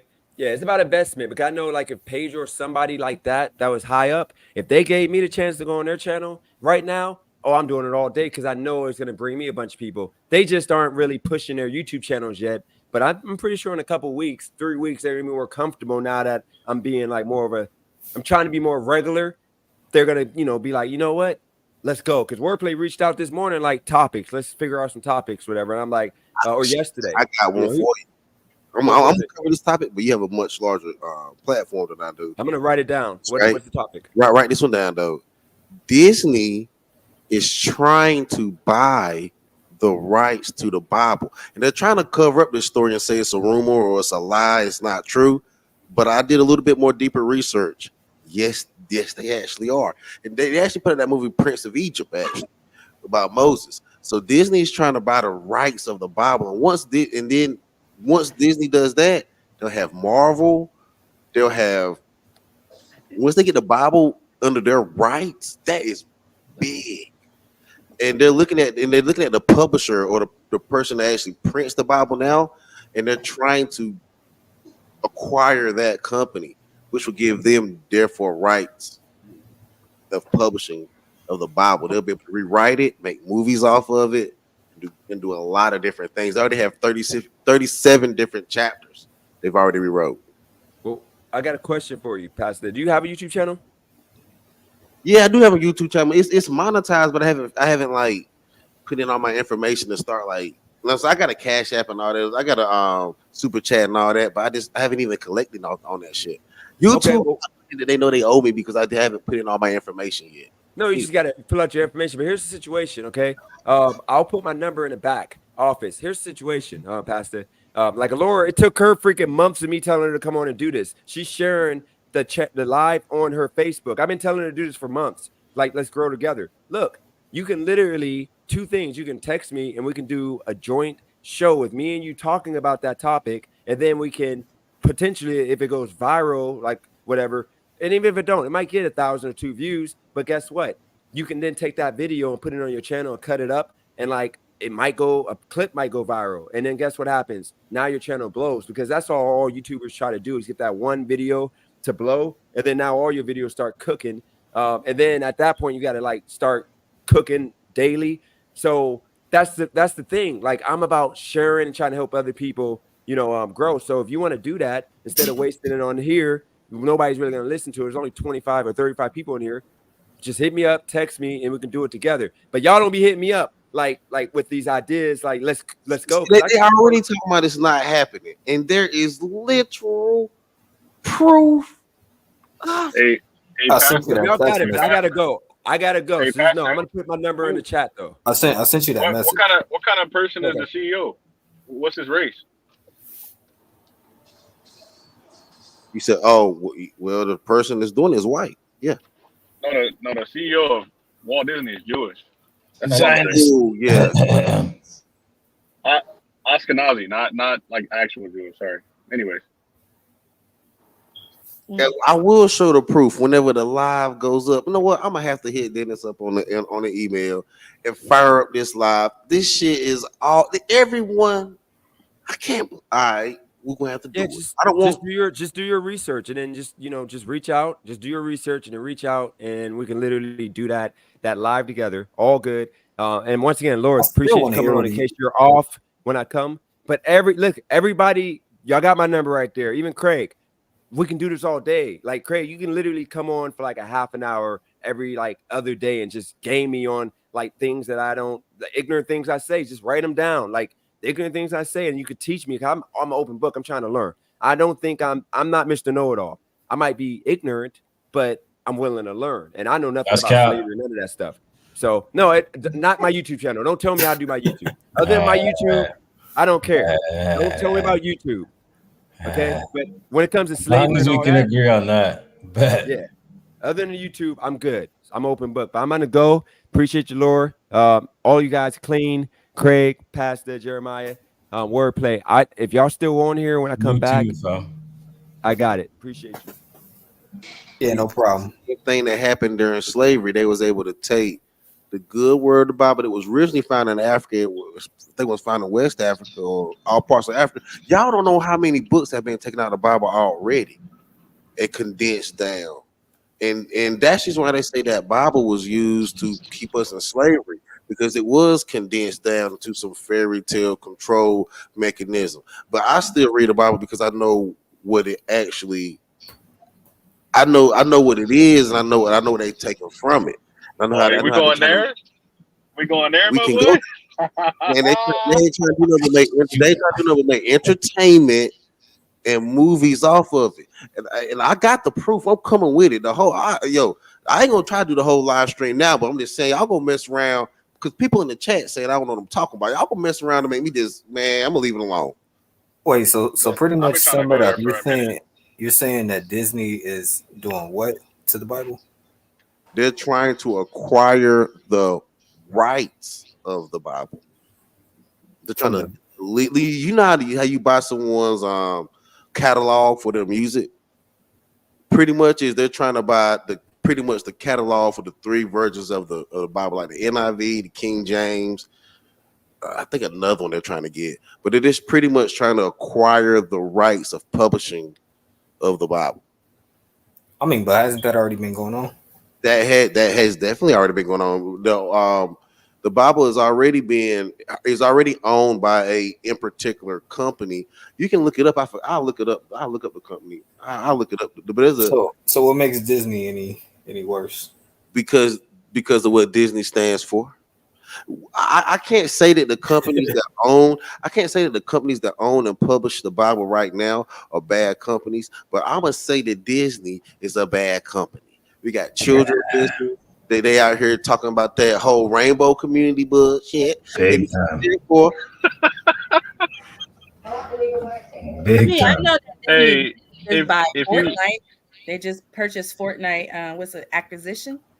Look, Pastor, if you believe in the Bible says God promised that his word would never be totally diminished. So we're never going to lose it, right? But you got to understand and take a screenshot. And this is like precursors to things to come. So I don't know if the audience is going to like this conversation. That's why I don't really talk about it. Yeah, I'm going to leave it alone. I'm going to wait till we actually fire that live stream. So like the people that want to hear it can be there for it. You know what I mean? Yeah. But yeah, we never gonna totally lose it. So if you got to teach it in your home and everything like that, make it muscle memory like it was before. Well, I'm gonna say one more thing. I'm gonna leave it alone. All Bibles are not the same, and all Bibles don't cost the same. I want everyone. It's up to you if you want to do this or not. This time you're in a bookstore. Now, not necessarily at Barnes and Nobles, but I mean talking about one of these these bookstores. You can go there and buy books. Where people buy and resell books. Bibles don't cost the same. When you start looking at the dates of certain Bibles, they cost more. If you were to get a Bible from 1906, that Bible is going to cost significantly more than the King James version that you can buy at your Barnes and Nobles. And they're also a different color. You remember the black Bible? The King James is not where are the black Bibles at? They're mainly brown, and so that original black Bible costs a little bit more than these brown color King James Bibles they're selling right now. I'm telling you, Disney knows this, and they've been putting they put their bid in. We'll talk about it later. Hey, real quick, I forgot to tell you guys. Anybody, even you past that, you can go into the StreamYard link, and Laura can explain to you guys how to do it. You can actually share this stream on your YouTube channel right now. So you can go live on your YouTube channel and like share this stream. So you can like literally have this stream on your YouTube channel right now. You know, or your Facebook, or I think Instagram and Discord. I mean, not Discord, but she'll show you how to do it. So remember, even wordplay, any of you guys with channels, Craig, y'all can just make a channel, and StreamYard is free for like the standard, and you can stream this live and eventually monetize if you get enough people in. So keep that in mind in the future. Laura, yeah, she ain't going away now. She's here. But I appreciate y'all. I'll be back later on. But what I was going to say, I forget what century it was in, but back in the day, really old, the Catholic Church had an issue because they were taking the Bible and they were contorting it to how they wanted to be, and the people rose up against that. That's why there's so many different versions of the Bible out there, because the Bible has been watered down and touched by so many different people over time. And don't nobody know which version is the best version. We're told the King James version is the best version, but the King James version was a version that was actually more so edited by the Catholic Church than any other version of the Bible. The Catholic Church, you know why they call them the Mother Church? Because the Catholic Mother Church, because they're the mother of religion. The Catholic Church supposedly helped put the Nation of Islam together, but that's a whole nother story. No, they're responsible for pretty much everything. They're responsible for exactly what Christianity looks like today. That's why it's extremely weak. That's why Black people are moving more toward spiritualism and crystals and energy and ancestor worship and stuff like that. Because reality is, we've gone so far from what we actually need to be looking into. Nobody even has heard of the Apocrypha. Nobody have even heard of those books at all. And they're going to sit there and discount it. I'll talk to my mama about certain stuff like that. She was looking at me like I'm crazy. Are you a Baptist Christian? The Apocrypha no, I'm not. Actually came before Genesis in the King James. That stuff is coming from like the Ethiopian Bible that was way before all of this stuff too. Look into the Ethiopian Bible, look into all of this other stuff. That's why when people try to discount Christianity, because you actually haven't done your research. I discount Christianity. I'm not a Christian like that. But it was in the 12th century. That's when it was. It was the Gothic period. So people started kind of relaying religion for themselves. They didn't rely on the preachers anymore because they found out the Catholic Church was on a bunch of nonsense. And that's kind of where it formed, where everybody just started saying, you know what, we're not going to seek after religion. We're just going to seek after God. And that's kind of since the 12th century, that's what people have been doing, seeking after God and not chasing after religion. Because you get caught up in religion. Religion's man-made. That's how I see it. I think religion's man-made. We did start, and that is the reason why Disney wants to add its magic to it. Because at this point, somebody that was disagreeing with me also asked a good question in the chat. They're like, what's stopping them? I thought about it. What was actually stopping those people? What was stopping the Catholic Church from being Disney? The people. People rose up against them in the 12th century. But did they stop them? No, they didn't stop it. What happened was the Catholic Church just kind of paused. They replaced their it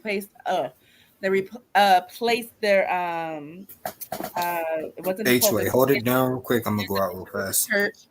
And so they slowly started getting, the people's trust again. But, this thing with religion and the Bible, it being played with, has been going on since the dawn of time. Well, since, the Bible came into existence, rather I say. I have a question. Did man create God, or did God create man?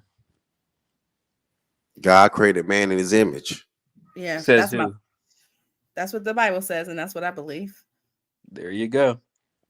Yeah, but religion is such a touchy subject. I think we should steer away from this. But I've been the only Christian really on these panels, besides from Wordplay. He kind of be on there a little bit, but I've I try not to speak about it because the numbers always dip immediately. They're like, I don't want to talk about nothing that's actually logical or anything that's going to benefit me. I want to talk about beef. Because that proves the lack of God. That when you look into people's eyes now, these motherfuckers are soulless. They are living off Disney. They looking for Disney dreams and Disney fantasies. And they soulless. Godless. Start looking into people's eyes. That's the first thing I do when I meet a person. The eyes tell you everything. And if you can't trust the eyes, especially if they them little bitty beat ones, I'm done. What did the Bible call it? What did the Bible call it? Call what?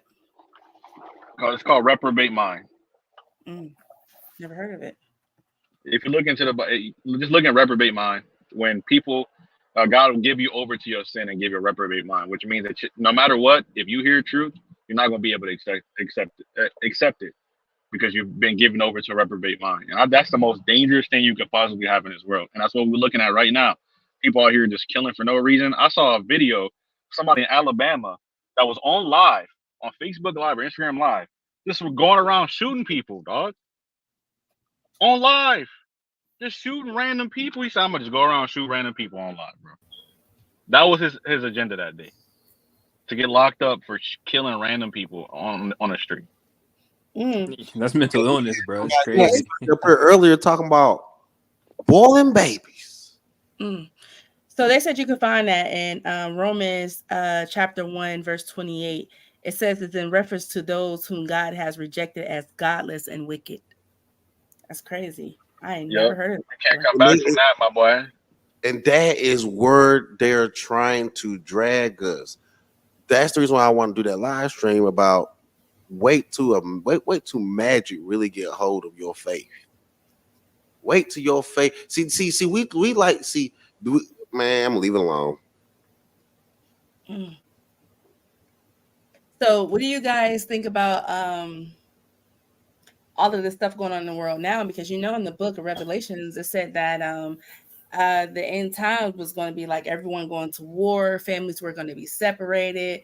It was going to be so much going on. And I've been thinking about all of this, and I'm looking at this immigration issue. When I mean immigration, is illegal immigrants issues that we're having, the war that we're trying to fight over here. We're actually sending supposed to be bombing over there, and then Russia at war with not Iran, but who they're at war with? They were at war with Ukraine, and Ukraine is heading their whole school system after this war over to a witch, Marina Abramovich. And then we look at this global warming issue, and in the Bible it said that the beasts were going to rise. I'm not exactly sure what they said from the sea or whatever, but I know they said there were going to be some beasts that rise or whatever. And I'm like, look at all these ice capsules melting, the glaciers, and now scientists are saying they're finding ancient bacteria, ancient diseases, and I'm like, giants. You see all the giants, the Nephilim. Y'all want to call me a liar in the chat? Y'all see I'm up here. Hey, all you gotta do is read Enoch, my boy. Let's go. Climate change is bullshit. It's tough, bro. I'm just saying, it's just something to look out for. I'm like, Jesus, not yet. Let me go get baptized, rebaptized, and let me come back over to the good side. Just wait a minute, Jesus. You ever notice how venomous people get when you start talking about God? Like they get real venomous. Like it's nasty. Like they get real, like they blood start boiling. Like, are you talking about God right now? Exactly. Are you talking about God? That fairy tale? Right. But you know what they said? They said, my pastor always said, if you speak about God, the devil's going to show himself. They'll show themselves. That's why I like to do it. And check this, the Euphrates River done came back. They are rivers in the Middle East. They are flooding them. The Middle East is flooding rivers. They're finding giant Nephilim. And you know what they're going to do? They're going to turn around, and for all you people of black faith, they're going to just give you a Disney character, the light. That's crazy, because that's so true. Look, for y'all that actually want to, I can put I have a link. Me and my brother, we do a lot of studies about stuff. We're not like typical Christians and stuff like that. We just had a study about the Nephilim. and about the flood and how the flood was supposed to kill them, but in reality, it didn't kill every single Nephilim, because there was different kinds of Nephilim. So there's a lot of stuff that we don't really know, and we go to our pastor, and our pastor's not going to tell us any of this stuff, because that's what the Catholic Church did. Catholic Church provided a safe haven for religion and a a place for hope. I mean, even with Catholicism, if somebody dead, you can sit there and pray for them, for their soul to go to heaven. When do it say that in the Bible? All these things that they made up to try to make people feel more comfortable with life and make them want to come in and out. But reality is just about money. It's about membership. It's about people coming in, giving them donations so that they can stay in existence.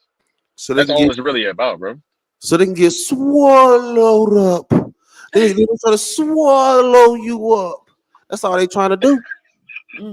So let me ask you guys the question, because I really want to talk about this, because I don't have nobody to talk about it with. How do you guys feel about this illegal immigration thing and the thing that's going on in New York? I don't know if you guys have heard about the immigrants beating down the police officers in New York, and then they just found out that a few of those guys who got released on bail, who fled to California, they had robbed over 132 people, stealing their cell phones, credit card information, and they were taking their cell phones and getting, they had hackers.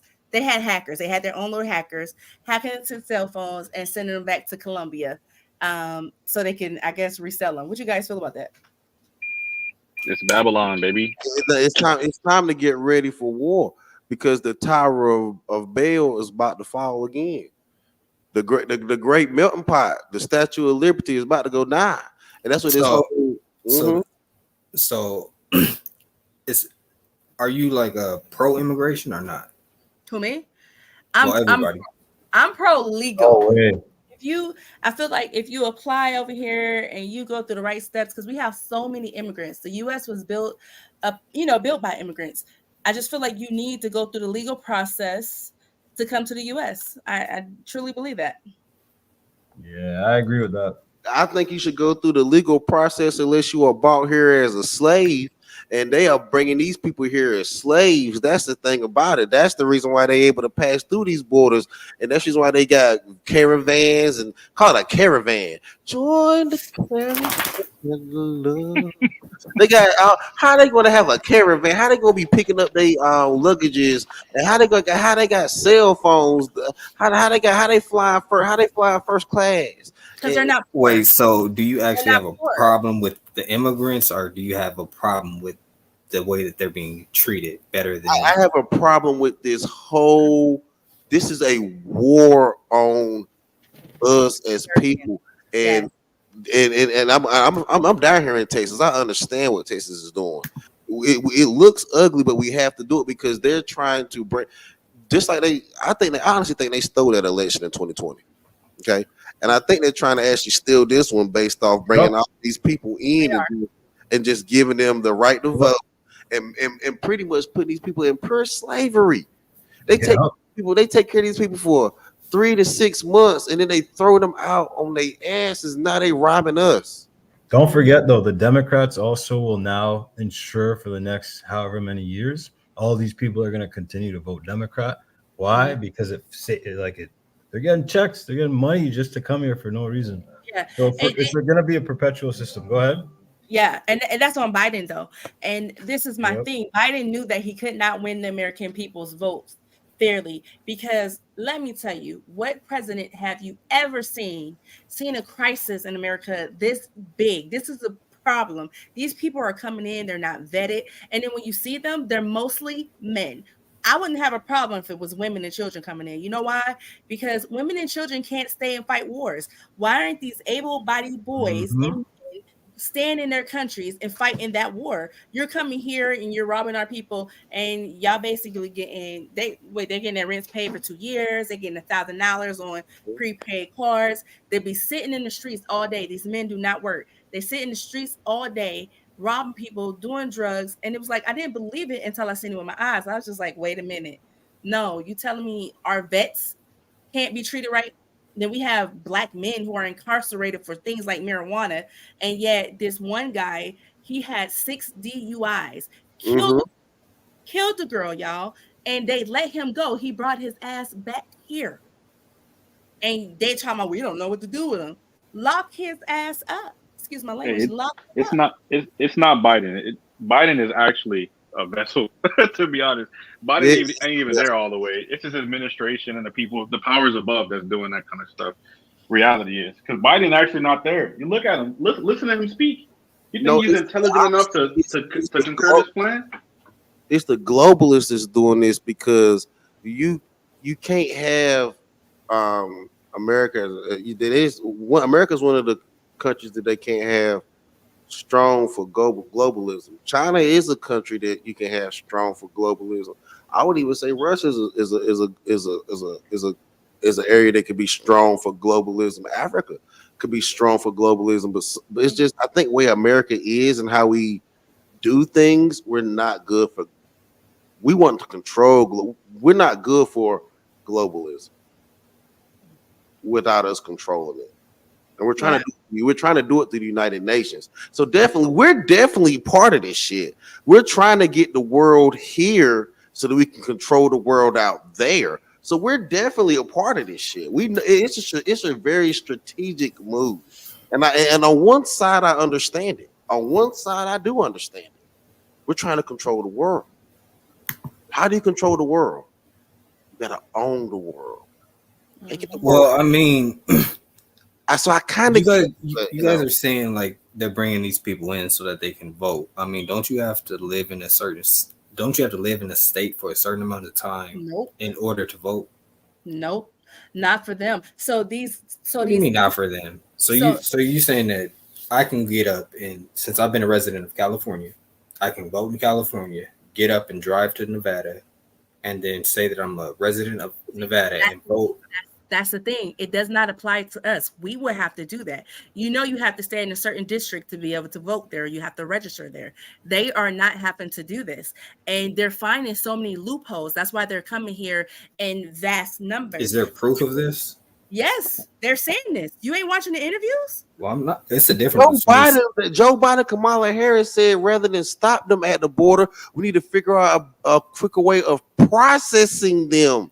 Yes, it's a difference between like somebody saying that they're voting and then there's actual like footage or something of these people actually being able to vote. So they're even telling you that they can do it. I mean, if they can't even get a regular 9 to 5 without being woke, yes, they can. Probably nowadays it's a little bit different, but I know like a couple years ago, most immigrants were terrified to go and get a 9 to 5 because you have to give them your social security, you have to give them your ID, and work visas. And it wasn't that many of them where there wasn't work. Listen, back in the day, they knew if they would give their social security number, ICE would show up. ICE can't contain all of these people. So these people found loopholes in our system. So a lot of them, you're trying to figure out how they flew over here. A lot of them found out that there's this app on their phone, and thank goodness for TikTok. There's an app on their phone that tells them, if you don't have ID, if you don't have this, use this right here, and you can use this as an ID to get through the TSA and for you to be able to fly. So now a lot of them are going through South America, right? So they're going through South America, and these are Asians too. It's not just, I think these are just Mexicans. It's not, yo. These are people from Guatemala, from Colombia, from Asia, from Sudan, and they're mostly men. The Asian people are spending $20,000 to have the coyotes drive them through. Now they have money. These people are coming here. They're not poor. They're not broke. They just don't want to be in their economy. They're sponsored. I mean, I get all of that, but how does that affect like the voting? Because I mean, if Donald Trump actually wins again, which I'm pretty sure he probably will, he won't. He won't because of the illegals. He can't. The numbers aren't there. Yes. So because of the illegals, all of them said they're voting for Biden. So listen, the way, because they're illegals and they don't have the proper identification, they they can vote. They don't have to go through all the steps that we have to go through. So all they have to do is show that little thing that I was telling y'all about that they bypassed. They was taught this on TikTok. If you do your research, Everything that they're bypassing, someone put up these TikTok videos, like how they found all the different openings in our borders. Someone showed them. They solve our military issue too, because the clause in this, with all this happening with this migration, is they will be able to serve in our United States military and serve as police officers. Yeah, they've actually implemented rules already to start allowing these immigrants to serve. There's video. There's like, I could probably Google it if you want, but it's all facts. So yeah, so I don't know. So that handles that draft thing. Oh, you can't vote. You can't vote if you can't be drafted. That handles that part. I get that they're coming over here, but the whole swaying the vote thing is because I mean, how many Americans are there in the United States versus how many immigrants are coming over? Okay, so you got to remember how many Americans are already going to vote left anyway, and then you. But how many? Okay, you got a point, but on top of that, how many black people have switched from being a Democrat are now supporting Trump? We are 13% of the country. They bought 13%. They bought 13%. How many people in the United States through the southern border? Listen, so this is last month, 1.2 something million illegals crossed in Texas. I think Arizona had 2.5 million. That's a lot. And that's enough to sway. There's 331 million Americans. Do you understand that the popular vote don't actually win anything? Yeah, I know that. Which even what they're trying to do is they're trying to get that's exactly which proves my point. Okay, so because if it's the electoral vote, then how are you guys saying that it's going to be the popular vote that sways the electoral? Because the electoral vote is supposed to be based off the constituents of that providence. So if you get enough people to vote a certain way, you go ahead and go against that. You go ahead and vote against your providence main popular vote if you want to. You won't be there long. Exactly. Pressured to get along. Right. There you go. And that's why I said the immigrants are going to sway the electoral college. These are people. You got to remember that. These are people who have the last say. They go in there, they're voting. I mean, it's a bunch of corruptness. I think one thing we also got to consider, though, saying that the electoral college needs to be done away with. They've been saying that for years upon years and years. But the reason why they don't do it because they know that each election term, someone has a chance of having it swayed in their way. That's why neither party would do away with it when they know the popular vote never wins. I don't think that the actual American public knows what they want. The American people do know what they want. This is the one time in America where white men, black men, Asian men who are from America or they live here legally, they're all on one page. I've never seen so many white people and black people unite. I don't know if you're watching the news or if you're down there what's going on in Texas, but the rednecks and the black people are down there securing the border. They had people in Chicago. The economy is the strongest it's ever been. Chicago's coming together. That's arguable. Chicago's coming together. The people of Chicago's coming together against their mayor right now because of what's going on. They have people blocking these sites where they're keeping these illegals at. They already have talks about blocking the election sites so that these people cannot vote. And this is black people, white people, Mexican people who are here legally. But the crazy thing about this is exactly because I have a Mexican, the mother of my child is Mexican. But the thing about this though, right? Now, this is going to play into the hands of the Democrat. Because what did they always say that those evil conservatives were always trying to do? Voter fraud and vote. And they were trying to what's called voter intimidation. We're playing. This shit is nasty because it plays into their hands. I mean, when you say they, what's I said, then talking about because what we're doing actually plays through the Democrats' hands. Y'all are now racist. Mm-hmm. Voter intimidation.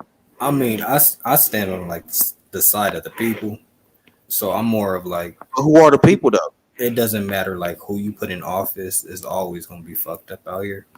So like you can Jerome praise P, Trump, you could they are praise Jerome. Biden, you could praise Obama, you could praise whichever president you want to praise. But at the end of the day, I don't believe none of them have our best interests at heart. What they do is they get in there and they put agendas in there to push whatever narrative they want to move forward for them and their family and friends. It is not to make the American public strong people. No, it's to make us more dependent on them so that they can have more control in order to do whatever their end goal is. So I agree with you. So let's talk about if Trump actually walks away with this and actually win. If Trump walks away with this and win, now we got to deal with a whole different level of capitalism that he's about to bring in with probably Elon, and we're going to definitely step into globalism, no matter what, no matter what, America will be globalized or gentrified, or whatever you want to call it. Even if Trump does get office, based off the economics of what he's going to have to do too. There's no way around it. Actually, there's no way around it. To be fair though, with Trump going into office, he's already mentioned he's looking to start drilling, right? Because that's one thing that Biden decided not to do because they're so concerned about the climate for some reason. Instead of sourcing, America's huge. You guys have tons of resources, even Canada. There's tons of resources when it comes to oil, but because of this whole climate agenda, they're deciding that they want to cap it. They want to put on carbon taxes, et cetera, et cetera. So that's one thing, for example. Once Trump comes in, he's already So do you know the reason why drilling isn't that great anymore or fracking is because I would argue that it's because our military is moving more towards electronics. Well, not electronics, but like more like solar powered versus like coal. Artificially intelligent. And I think that it's to be competitive with our adversaries. Let's see, and that's what Trump was saying. He was trying to say that we need to take it back old school because we have been hit so many damn times that if we get cyber attacked again, our military can't run. We can't defend ourselves. That's why we have to have that backup system.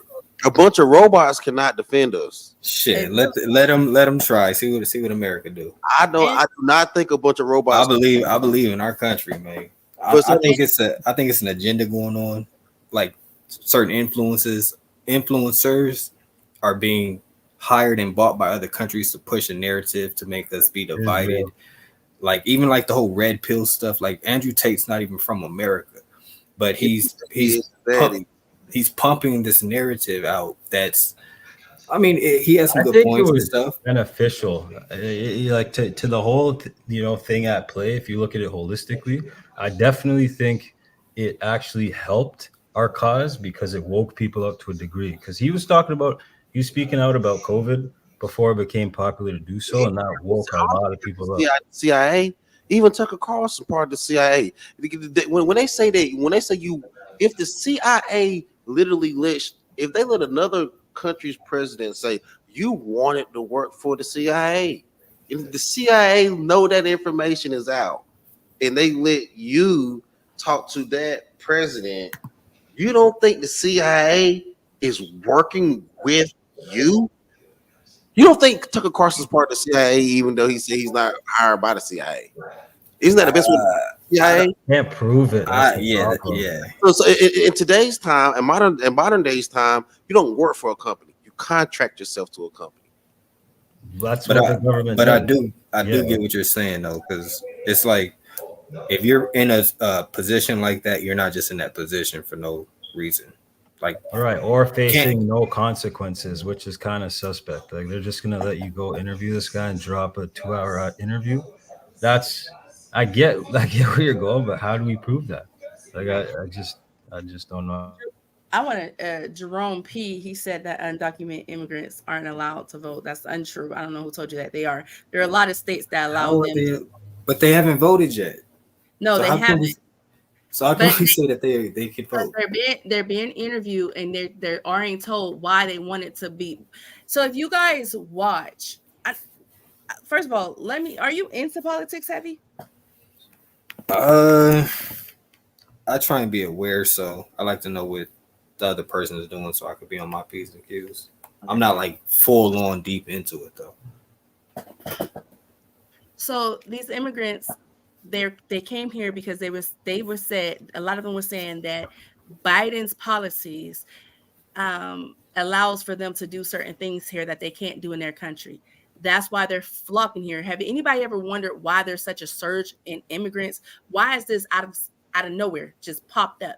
It's because of the things that Biden has changed. Biden did a lot of things that weren't public, and then we're finding out about it now. The American people are finding out about it in real time, but these people already knew about it. That's why none of us in America seen these TikToks about how to get into the U.S. None of us knew about it because I believe that, unfortunately, our country is under attack. I think that by placing these people here, it throws off our economy and it throws us off as a nation, because now we're going to have to fight a home war. Because look at the stance that Texas took. Texas took against the U.S. government, and they do have the forces to do so. Let's go. Right. Laura, you got people out here saying quiet quitting.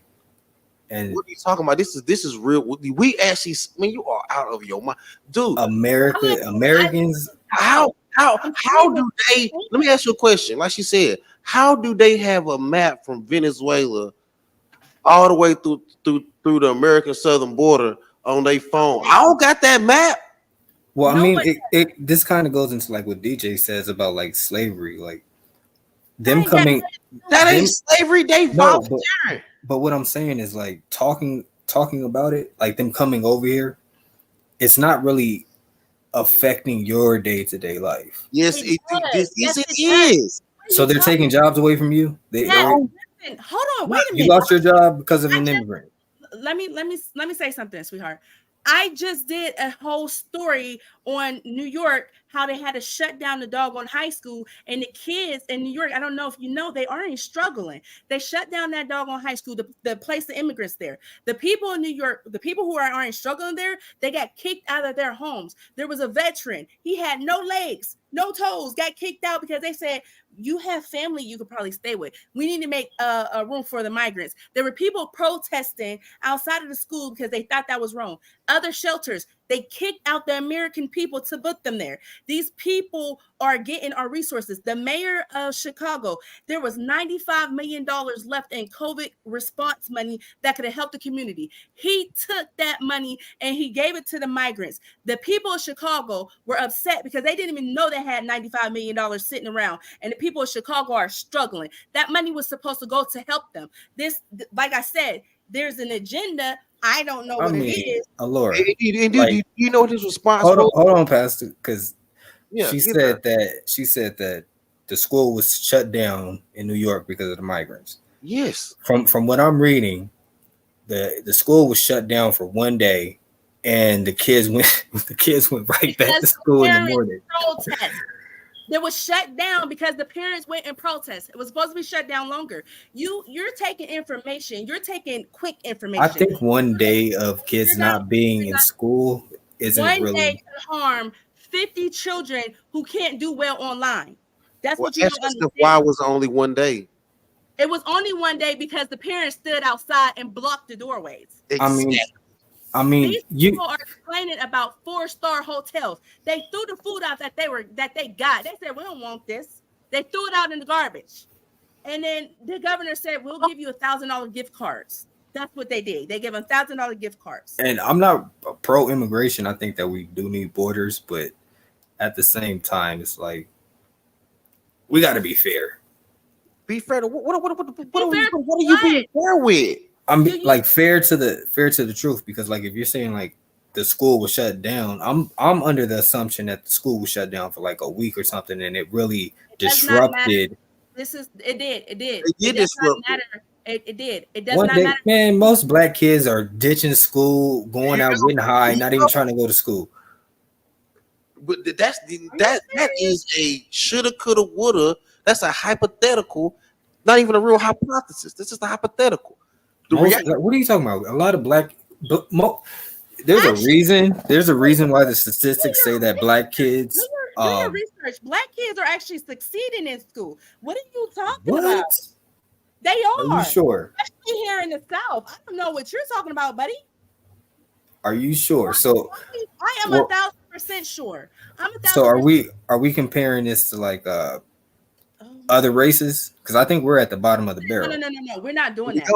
We're not going to compare the black kids to the other races. It has nothing to do with the other races.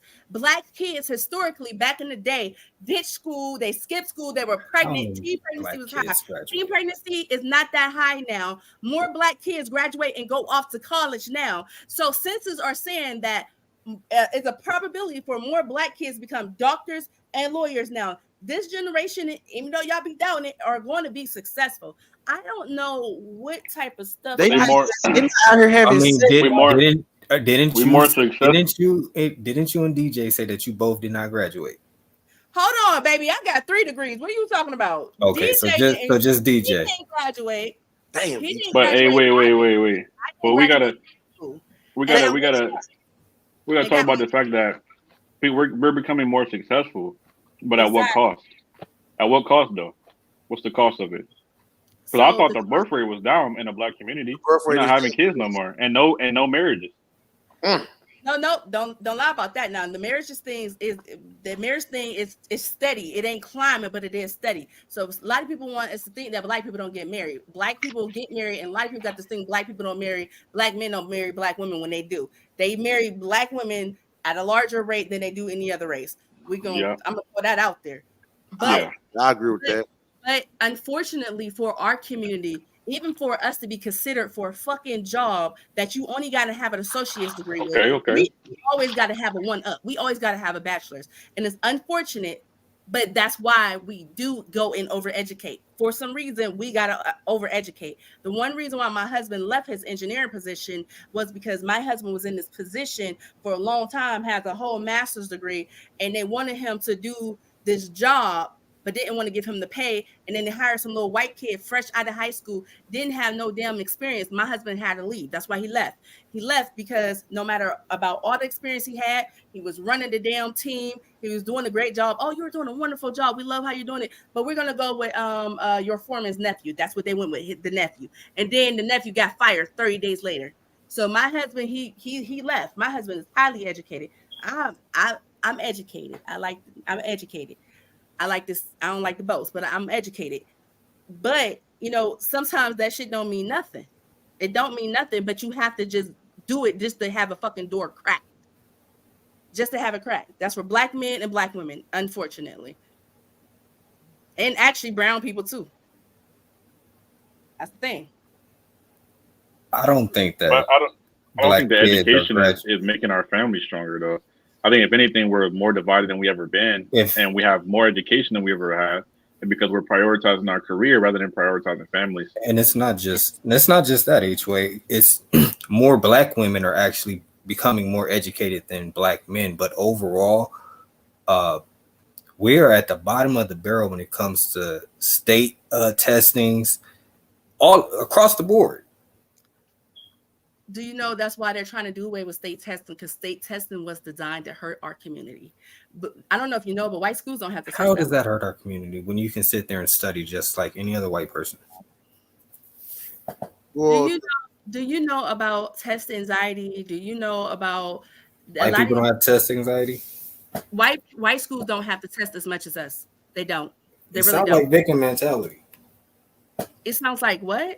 Like victim mentality. Like, I have stress anxiety, so I can't pass my test. It's like, come on, bro. Sit there, do your homework, work hard, and graduate. I'm gonna exit out of here real soon. I just feel like sometimes people get on platforms to blow smoke out their ass and say shit, and they have no clue what's going on in the real world, and they don't do research. And you speak a bunch of dumb opinions. Let me not say that, God forgive me, because that's rude. Speak a bunch of stuff. I don't want you to think that I'm coming at you, Laura. I'm saying no, baby. I know you're not coming at me, but this is the thing that's been perpetuated in our community. When they say, "Oh, you want to play the victim, you want to play the victim," when there has been laws passed in certain places, like I was telling you guys about California, they did a study and they found out that the way you hold children back in the black community is testing. A lot of black kids do not test well at all. And it's because of anxiety. It's because they doubt themselves. And it's a programmable thing. A lot of people have test anxiety. That's why colleges allow you to go get a doctor's excuse and say you have anxiety for you to get more time in on your test. That's a thing. But the thing is, a lot of Black families aren't educated to the point where they know that their children can get extra time. They don't know these things. They don't know that their children, because they have an IEP, they may not even have to take this type of test. The Black community have lack of resources and information, where a lot of these white families and some of these brown families, they skip over it because a lot of people gatekeep. If you gatekeep, you don't have to worry about this person of color coming to take your job. Oh, Laura, I got a serious question. I don't want you to get upset or anything, but if your doctor came to you and said that I had anxiety taking my test, do you want that person to be your doctor no matter the race? I sure would. You want to know why? Because I know first. No, and they didn't have to pass the test or anything because they had anxiety. And that's now that's your doctor, and they're about to work on you. High school, and I'm talking about standardized testing. I'm not talking about when you go and you get a further education and you have to be with a scalpel. No, I'm gonna be a little bit leery about that. But there are a lot of people out here who really do have testing anxiety. It is a thing. But that's why they scrapped it from the white school. That's why they don't have it. I think what they did with the Black kids was actually the way to do it. I think you test them more. Look, like if you're bad at basketball, keep dribbling. You can't do a layup.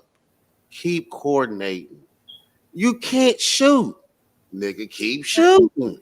But see, that's the thing though. Every year, I don't know if you guys heard of the EOGs and those tests. Every time they do those tests, the tests get harder. Say if you didn't pass the last year, some Black kids do give up. And they're just like, I don't know. I feel like everything's against me. Because in the Black community, it feels like you always got to be tested when no one else has to be tested as much as you. It's just like I was telling people, when people call me a strong Black woman, do not call me a freaking strong Black woman. I am a Black woman. I mean, I'm just a woman just like everybody else. I don't want to have to be pushed to the limits. I don't always want to have to be tested, or you just telling me because I'm strong, I can endure it. I'm gonna have to endure it. That's why I tell people, don't call me strong nothing. Don't call me strong nothing, baby, because I'm human and I'm vulnerable just like everybody else. And that's what I think we got to see look at these kids. These kids aren't used to the education system that we're used to. We had to go to the library. We had to study hard. The thing is, these kids have access to on-demand stuff where the school teachers aren't really teaching them. I had an issue with my kids at the school during COVID. I go up to the school. My daughter, she's in the office chilling. I said, why you in the office? We ain't got no teacher. What you mean we ain't got no teacher?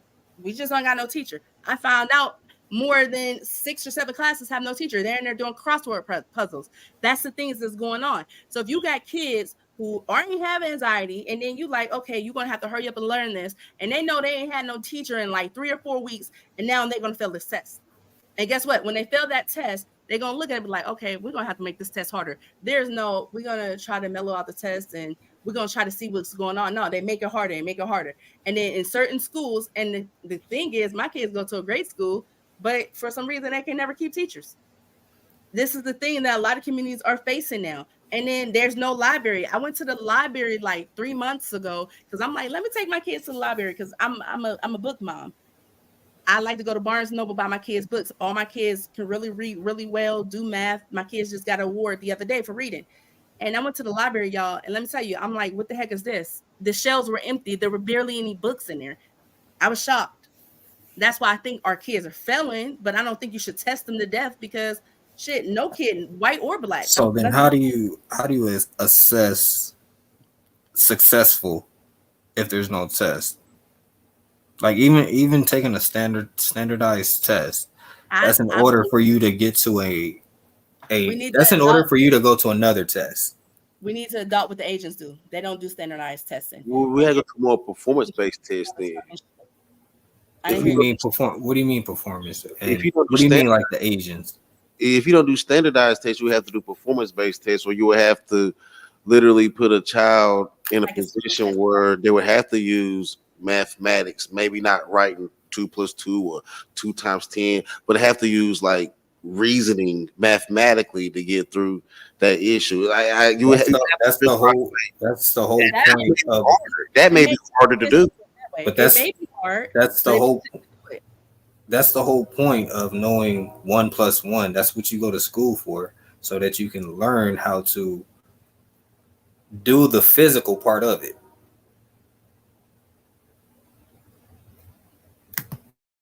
I just feel like you get your best learning experience hands-on. Sitting behind a computer screen, that's how they're learning now. We did not learn that way. Everything is tablet-based, computer-based. These kids need to get out here in the damn library, open up a book, and do some research. Like, I just feel like everything is too easy accessible. And that's why these kids are struggling. So I don't think it makes sense to have them doing random ass tests. And these dudes so used to Google and everything. Make them work for it. But that's so crazy. The internet's supposed to be so worldwide, but the world is only on about 4 websites. And check this: if you go to your local library, I think they burn them books, yo.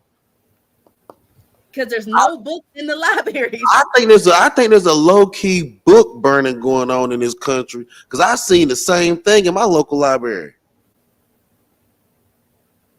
Right. And you did used to be zoned to certain schools, but now here, and I don't know if y'all have it in Texas, but we have it's like a lottery where you get to choose your kid's school, and they can go to a magnet school or anything like that. So say if you stay in a certain district, your kids don't have to go to that school. They can go to a different school. And if they win the lottery, even if that school is an hour away, they will be bused to and from.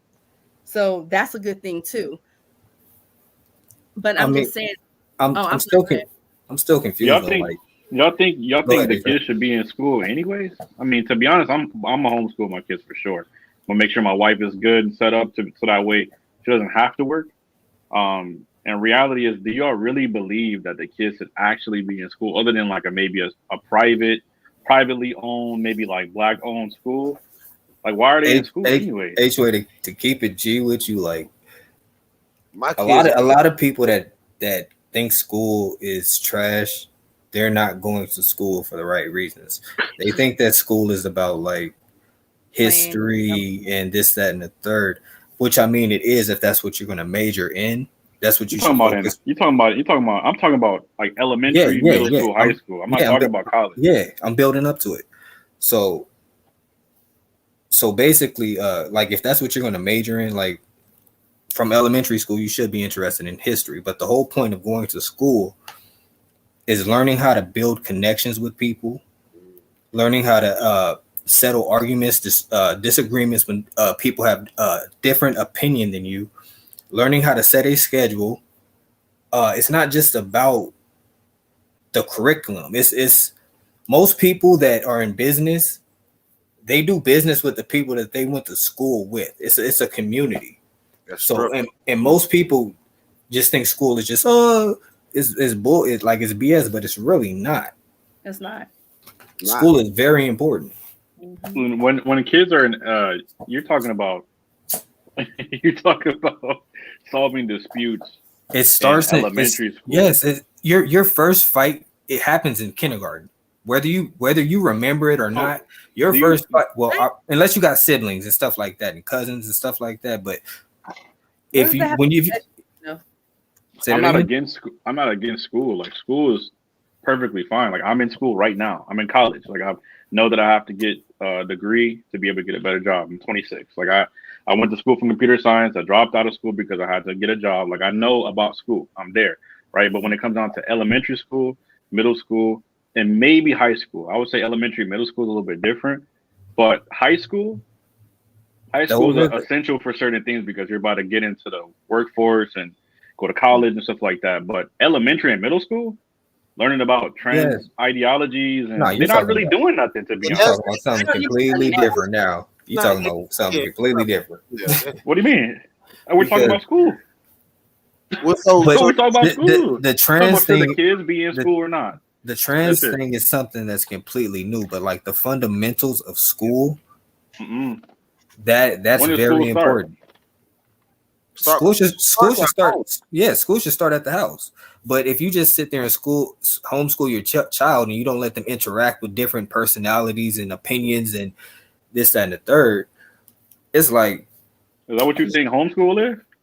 Because no. there's a lot of successful people that actually went through homeschool, and majority of them are white, and the majority of them are successful because they have a rounded education. It has nothing to do with them being socially inept or anything like that. You're talking about sending a kid to a school like me. Like I just said, I went to school, and I was not prepared for high school because literally my curriculum at my school was low as freak because of Hispanics that didn't speak English. So we're talking about all of these things that I didn't get to learn. I'm pretty sure there's some white kids and Asian kids that went to your exact same school who excelled. We were all excelling. I was on top of my class. So what are you talking about? So then, what do you just? But the curriculum, we're talking about the curriculum. You gotta let me make my point before y'all keep cutting me off. The curriculum of elementary and middle school in my community in Hawthorne was 99% Hispanics, and it was lower. So even when I went to high school in Long Beach.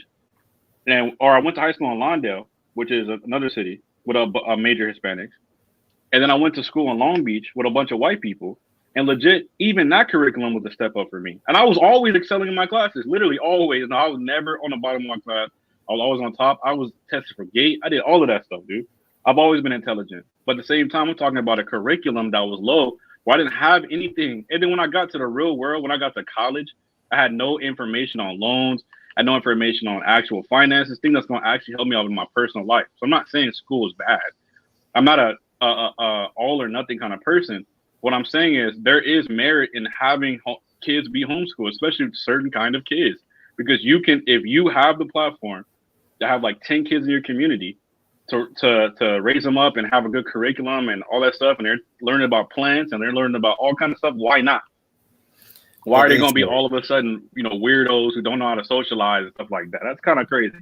H-Ray, you're talking about like from a standpoint of what you want the schools to teach. Like nobody said that the school is supposed to teach you how to be financially literate, unless you want to go into an actual major like accounting and stuff like that. Other than that, it's not their job to teach your child how to have manners, how to be. How long are the kids in school?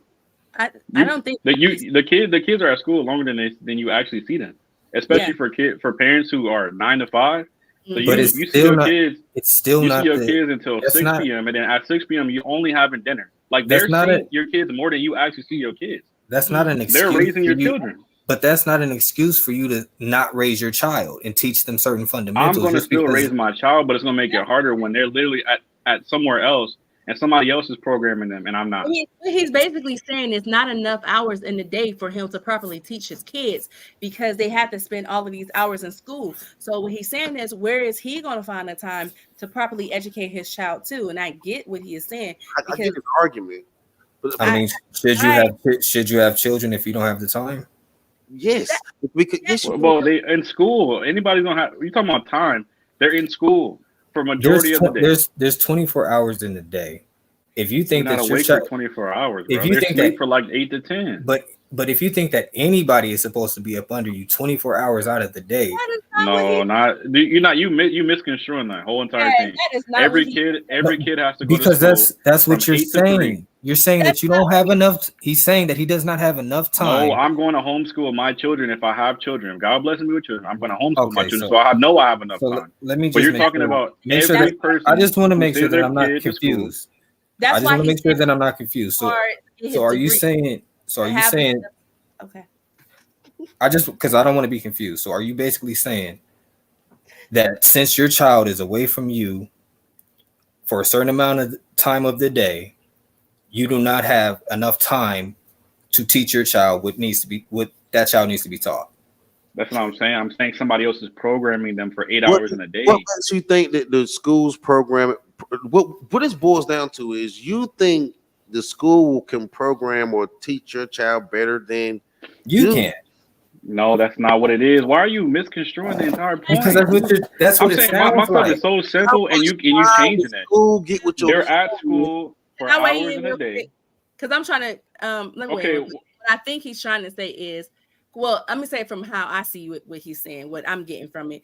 I'm getting from once your school starts teaching your kids something, it's going to be hard to teach behind that because they're already conditioned to learn things one way. So you have schools who teach your kids stuff and sometimes that you don't know how to teach to that. Like they be teaching math a certain way now. It's this new way of doing math.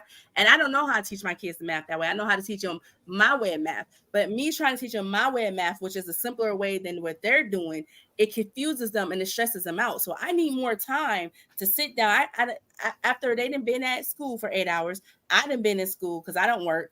I done been at school. I've been cleaning the house. By the time they get home, it's like close to 5 o'clock. Now they need to eat dinner, right? And then they have homework on top of that. So they still have to get their schoolwork done. And by the time they eat and get their schoolwork done, it's already 7 o'clock. Now these kids need to be in bed at least by 9 and have 8 hours of school. So 8 hours of sleep so they can go to school the next day. So it's hard to try to teach what you need to teach your kids on top of what the school is teaching them. And then you don't even know how to teach them properly because they're going to be confused. They're going to have to unlearn what they learned in school. Now, what I did was I was fortunate enough where I didn't have to work. So I had time to teach my children. So I was the intricate part. Before my kids went to school, they knew how to read. They knew their numbers. They knew their ABCs. So when they got to school, it was a little bit easier for them. But not all kids had that, because their parents have to work 2 or 3 jobs. But those kids still gain a higher level of reasoning that my kids in a private school, right? And I get it, right? I wanted to do public. His mom was like, hell no. So I went on, we doing private. It is what it is. I mean, it's a nice private school. He's doing well there. The thing about it is, I was ready for my child to face that ambiguity of not knowing who, where, and being able to get through it and navigate. I don't know these men. I don't know these, like he's biracial, whatever, but I don't know these white kids over here. I don't know these Mexican kids over here. I don't know these black kids over here. But to be able to get through those interactions, gain this education, and still be able to stand on your principles and the things you got from home, foundation you got from home, I think that builds a much more weathered, seasoned. I agree. Because I mean, once they get out here in the world anyway, they're gonna be exposed to LGBTQ anyway. If that's what your fear is, it's not about having a fear. It's she already explained it to me. She already explained it perfectly. Your kids are at school 8 hours a day. You only interact with them for about 2 to 3. That's all it is. Is that they're getting longer programming from somewhere else than they're getting at home. It's that simple. I get what you're saying, H-Way, but I think what me and Pastor is saying is like your child should see you as a superhero, not somebody that's at the school. Your son should look up at you as like, man, this is the person that I want to be like. These are the values, these are the morals, because this is my dad. Not some really random underestimating programming. Like, why do you talking about the random person so hard? But literally, you're underestimating programming now. Sit your kid down and tell them about programming. Tell them about how they can be programmed. It doesn't matter if I'm fighting against it. If I cannot fight against it, that's what I'm going to do. If I don't have to fight against it, that's what I'm going to do. And there's always going to be a point where I don't have control. It's not about control. People say the same thing over and over again. You want to control your kid. You want to do this. You want to do that. You want to make sure. It's not about that. It's about me giving my kid the best opportunity to be successful the way that I think they should be successful, which is a strong foundation in Christ, which is them learning about herbs and plants and stuff like that. They're not going to learn that in school at all. They're going to talk about arithmetic that has no meaning to real life. And I'm going to try to help them as best as I can. And my kids, reality is it takes a lot of income to actually be able to homeschool your kid. So reality is most likely I might not be able to homeschool my kid. But that's a dream that I would want to have. And everybody want to sit there and talk about it. They're going to be socially and that. And white people do this shit all day. And they be having a blast. I agree with it puts those kids in awkward situations. Look at Tim Tebow, for instance. He was homeschooled. And he ended up being great in sports. You know what I'm saying? Playing with other kids, being great in sports. He ended up on a team full of killers. And he had to figure out how to navigate through that shit and win a national championship. But he did it. So I'm not saying that homeschooling can't work, okay?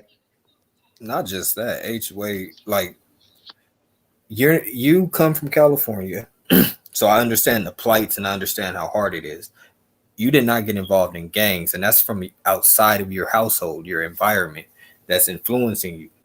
Why didn't you choose to indulge in stuff like that? Why didn't you? Was it because of your household? No, for me, I was scared of my mom, to be honest. So and then too, my mom kept me out of, bro. But look, see, my mom kept me out of that stuff. Where outside of school, we were really just in the church. It was like a community thing for us. We were in choir, we were in Bible study, and that's where our safe haven was. But when I went to college, I was faced with that. I had girls in my face. I had, most of my basketball team was selling drugs and involved in the streets. And my mom, thank God, she literally moved me. She didn't even know I was going through none of that stuff. She literally moved me in the summer, and I had no idea that I was going to be moved. And I just moved to a whole different school. So there were just some things for me. I just feel like God had his hand on me, to be honest, because I could have been like the people around me. Reality is my mom can do as much as she can, but I'm at school all day talking to other dudes. My mom was a single parent. She could pick me up at like 4 or 5 p.m. I'm seeing her for 2-3 hours out of the day. And most of the time, if I'm in trouble, she fussing at me, dog. Like, we're not talking about nothing real because she going through her stuff. I'm going through our stuff. And we talk about as much as we can, but maybe on the weekends, aside from basketball practice or football practice, like when you are sending your kids to school, they're in that bit. It's like a full-time job for them, bro. How many hours a day do you have outside of your full-time job to do stuff? People can't even hit the gym after their full-time job, bro. But your mom, like, come on, dog. It's a full-time job, huh? Your mom did a good job. I don't know how she, bro. I be thinking about the same thing. Like, how the hell did she, as a single parent, raise us, provide for us with no government assistance, bro? I'm telling you, like my dad didn't pay no child support, deadbeat. Like, I don't get it. Every time I'll be like, damn, I'm thankful that she was the way that she is. But I'm telling you, I think for us, we just had a second hedge of protection, a community that was around us, and we had a mentor. Like, I had a mentor that would take us over to college tours at the convention center, like all of that stuff. We had a group of boys that we would talk to, like, at the school. In my high school years, I had a fraternity youth group thing that we went on trips and stuff like that. But all that's part of the community. My mom couldn't do all that stuff on her own. And honestly, I had that programming from the people around me more than just my mom, because my mom can only do so much, bro. She had to take care of us. That's what I'm just saying. A lot of people don't have that opportunity to really program their kids the same way that they can, because they don't have the opportunity to do that. They can't see them all the time, bro. So if you're under that type of pressure, I believe you shouldn't have children. You should only have children if you don't have enough time to dedicate to your child. No, but what I'm saying is nobody has time. The point I was making is that they're at school for 8 hours. But even for the richest of the rich, they don't have time. They don't have the luxury to, bro. They have 8 hours. The school gets 8 hours. You get 4 or 5. That's what I'm saying. In a baseline, like, it's just a baseline, bro. But you know, and then they got their extracurriculars and stuff like that. They're not spending 8 hours of a day talking to you, bro. They're spending 8 hours of a day talking to somebody else. Weekends. They're in the talks about cutting school hours and not having school on Mondays. Because I think Colorado, I'm not sure if they did away with it yet, but they're supposed to do away with school on Mondays, because they're saying that they're looking at, Asia basically, and how they teach their children. Their kids don't go to school for long periods of time. They get to take naps in between lessons. Daddy got oh my God. Yes, y'all don't know this? Yes. They have treadmills in the classroom so they can work out, stuff like that. But see, tell me why that won't happen. Tell me why that would never happen. Because during the pandemic, why were parents stressed out when their kids were actually at home? When kids were going through the depressive stage. They ain't spent no real time with their kids. Let me tell y'all. Nobody has, and they can't even deal with it. They have to go to work. And they lock the parks down. Don't y'all just say we bad Americans. No, they have to go to work. So if your kid is at home all day, that means your kid is at home and you got to go to work. And took the goals off the basketball rims. They closed all the bike trails. Let me tell y'all what happened to me at home with my children during COVID. I thought I had the most well-behaved children, y'all. I promise you. I thought my children were angels. During the first week, my daughter broke her whole wrist trying to punch her brother. And let me tell you, I had never seen my kids fight each other before. Never. She went to go punch him. He ducked. She punched the wall, broke her arm. Next thing I know, broke his arm. And they're fighting each other. And I'm like this, pulling my hair out, like, who the heck is? You get to see your children in that light. COVID opened my eyes up that I needed to parent more. I needed to be more aware of the things that were going on with my children, because let me tell you, I got to see what those teachers were seeing. because I didn't get that full view because I don't spend all that time with my kids. Like you said, we're so busy, we only get a certain number of hours with our children. And that's when I had to tighten up. And I started telling my kids, nope, we're doing this. We're going to talk this through. We're not putting hands on each other. And let me tell you, COVID was a blessing and a curse because my relationship is so much more tighter with my children. And it also gave me more time to connect with them and give them some history and talk about. I'm a history buff. I love ancient Egypt. I love the Greek mythology, stuff like that. And I got to share that with my children. So that was a blessing for me to be able to give more knowledge to them and then let them know more about me. I learned during COVID, I had to be as real as about my life to my children so that my children would not think that everything in life was perfect because they didn't know that I struggled. They didn't know their mama was a gangbanger. They didn't know I used next questions later. Smack her first. Damn. See, you see why is school during the time, the perfect time when everybody's at work, Monday through Friday, 8 to 3. You know, you got after school programs until 5 for a reason, dog. Because while you at work, they at school with your kid. And reality is, when everybody got through COVID, it's hard to see that all these things that these kids were going through. You got teen suicide rates was up because they had to be at home with all these destructive ass parents, these divorcee ass parents. These it's hard to see all kind of stuff, dude.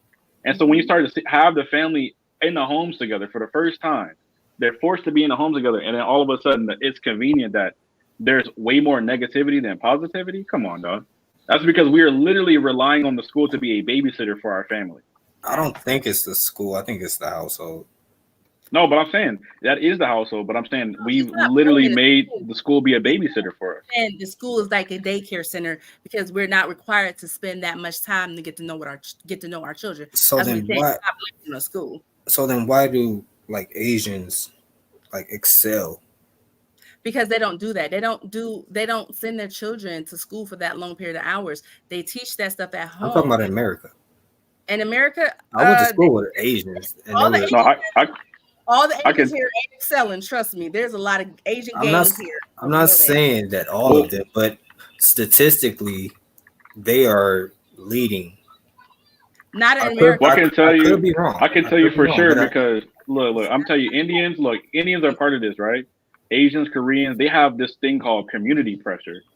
We don't have that. We don't have this. My mom, or a lot of people in my church was like, as long as you go to school, they didn't care about what degree you was getting, as long as you're doing something, as long as you're not in the streets. That's what we had.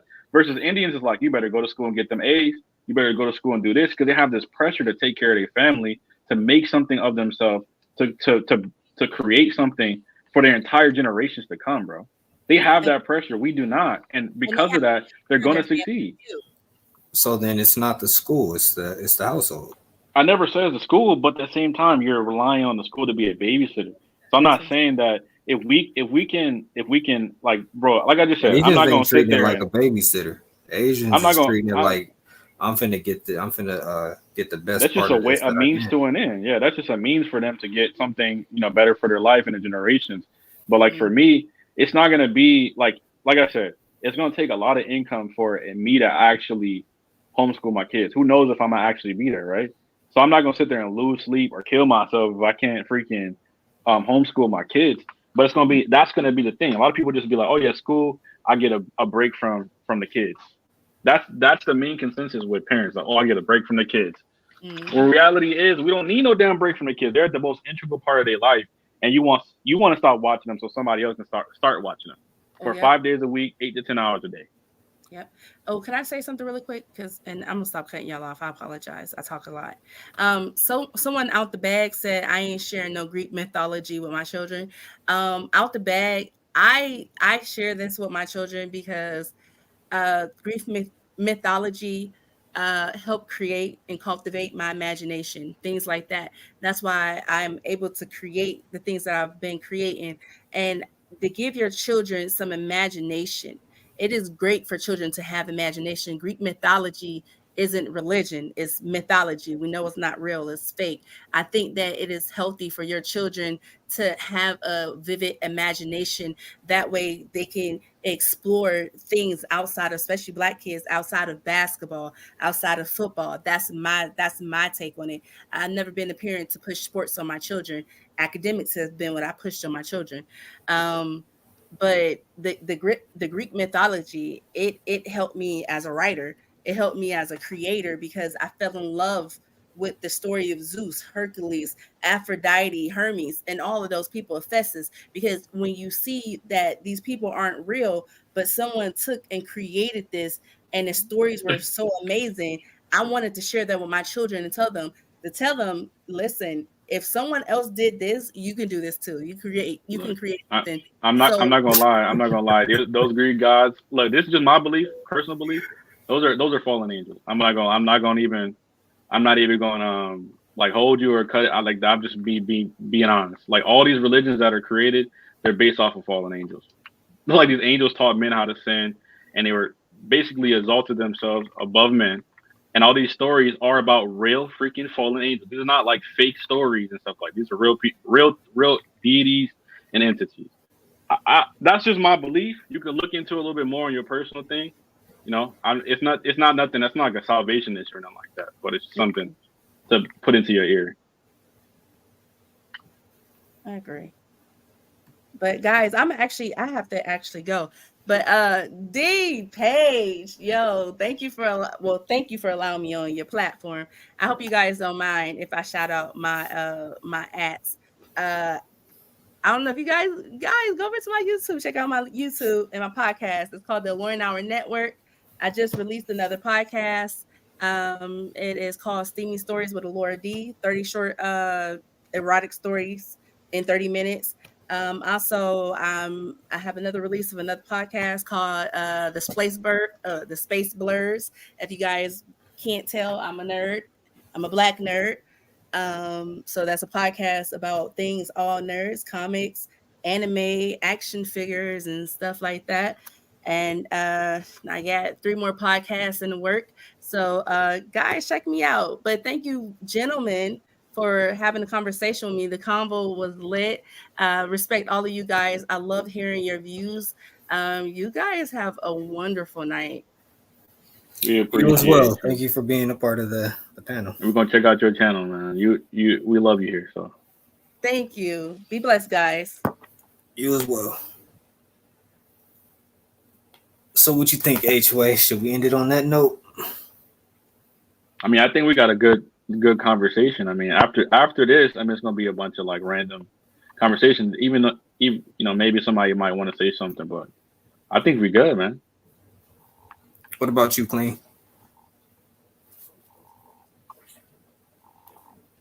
Is my boy snoring? Unless Christina want to the night Batman want to run this thing. I don't know. I think I hear him snoring. I got my headphones in. Clean up here snoring. We got us one. What was that? We had Stoic. Man, come on, now. Oh, okay. Come on, man. No, I was watching TV. My fault. No, I was just saying, do you think we good to end it on that note, or did you guys want to add some more to it? We good. So wrap. Day 1, success. I'm chill. I'm gonna call it, yo. Appreciate y'all. Appreciate you too, bro. Be Absolutely, safe, keep man. getting money. Yes, sir.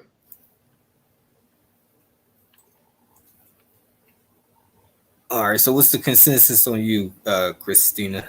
Well, I think Christina said she has to go, didn't she? That's why she couldn't host it or something like that. I think we had a good conversation. I mean, you know, Dennis is obviously like the life of this channel. Like when he just randomly be saying some like funny stuff out of nowhere and start talking about his past, I mean, I'm telling you, he'd be having me rolling, bro. So, I mean, these are good conversations. They're positive, I think, but we got to also, like, this is still entertainment at the end of the day, too. So it's a social media, and we can have all the positive conversations we want to, but reality is it might only benefit a few, you know? So as long as we have these conversations, they're cool. But it's just not going to, you know, unless we have a different platform. But no, I agree with you. I think it's important to, what do they say? Put the medicine in with, or put the candy in with the medicine. Yeah, that's why I like when you be coming in and be like, because sometimes I feel like I know you don't necessarily disagree about certain stuff. You just be kind of saying certain stuff to kind of like, spice it up a little bit or whatever, kind of just get our minds rolling or something like that. So we appreciate what you do and everything. And but reality, reality, like, I think we're just gonna keep growing. I think we got a lot of work to do when it comes down to it, and people are gonna come to their own conclusion. I never try to like press no issue or make somebody think the way that I think. I think it's just we all gonna figure it out. People who don't believe in God, I hope you're right. I really do. For your sake, I hope you're right, dog. Yeah, I mean, we really can't push, beliefs on people. They gotta. I don't. They gotta want to come to. They gotta want to come to that, and hopefully, like sprinkling in little things about God might make, spark some people's interest and might make them want to explore the topic a little bit deeper. Yeah, that's why I just say I just keep it off the internet as much as I can, and people come up and I'll say certain things here and there, but I got a whole lot of things on my mind, especially like I think conspiracies really do like go pretty lit on social media. So that's why I try to bring up more conspiracy more than anything. But anybody that wants to know about this stuff, they can always reach out. They know where to get it from if they really want it. So yeah, that's about it, man. Yeah, but I think we both know what they're here for. Yeah. Yeah. We're gonna give it to y'all. Yeah, that's why I think you do a good job, because I'm telling you, I'm just not. It be catching me off guard. I'd be like, wait, hold on. I wish DJ wasn't so. I wish DJ wasn't so sensitive, because man, I would have this motherfucker lit up. Bro, he be getting tight, bro. He be getting so tight, bro. Like, bro, you can't say nothing to him. He's like, nope. Let me tell you something. Get that in the blood right now, because I don't want y'all to say nothing about me. I'm like, damn, okay, it's over with. Yeah. I think the channel is gonna grow. I think that we got something solid going on.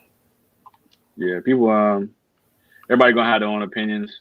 None of it really matters, to be honest, because at the end of the day, we don't go to sleep with each other, nothing like that. So it's all good, man. I just hope that whoever's like on these panels, like hopefully they can just get something from it, even if it's a little bit, man. Just get something from it, because people think that we working on here. We're not really working. This is just something that we like to do. We like to be a part of communities, and to be honest, here in LA, I don't know what it is, but the Black experience is just not the same as anywhere else in the world. Like, we are definitely a minority.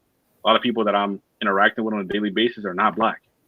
And whenever I get somebody in my car, like Uber or Lyft, and I'd be having a Black person, I'd be so happy as hell. Cause I'd be like, damn, Black people just be funny. People are funny.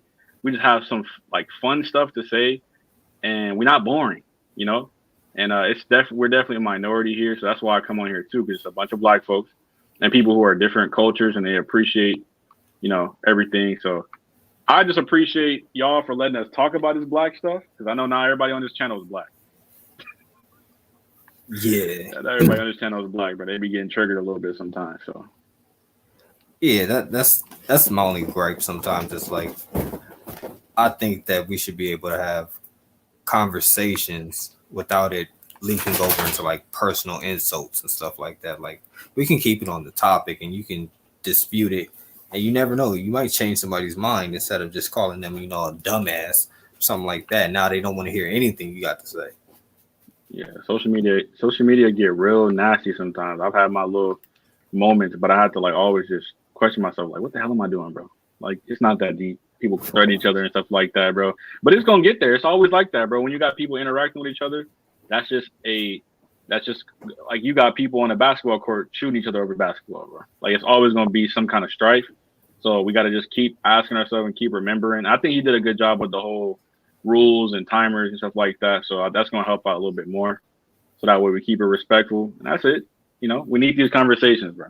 That's all it is. Yeah, exactly. Because if not, the white people, they're gonna keep spinning the narrative.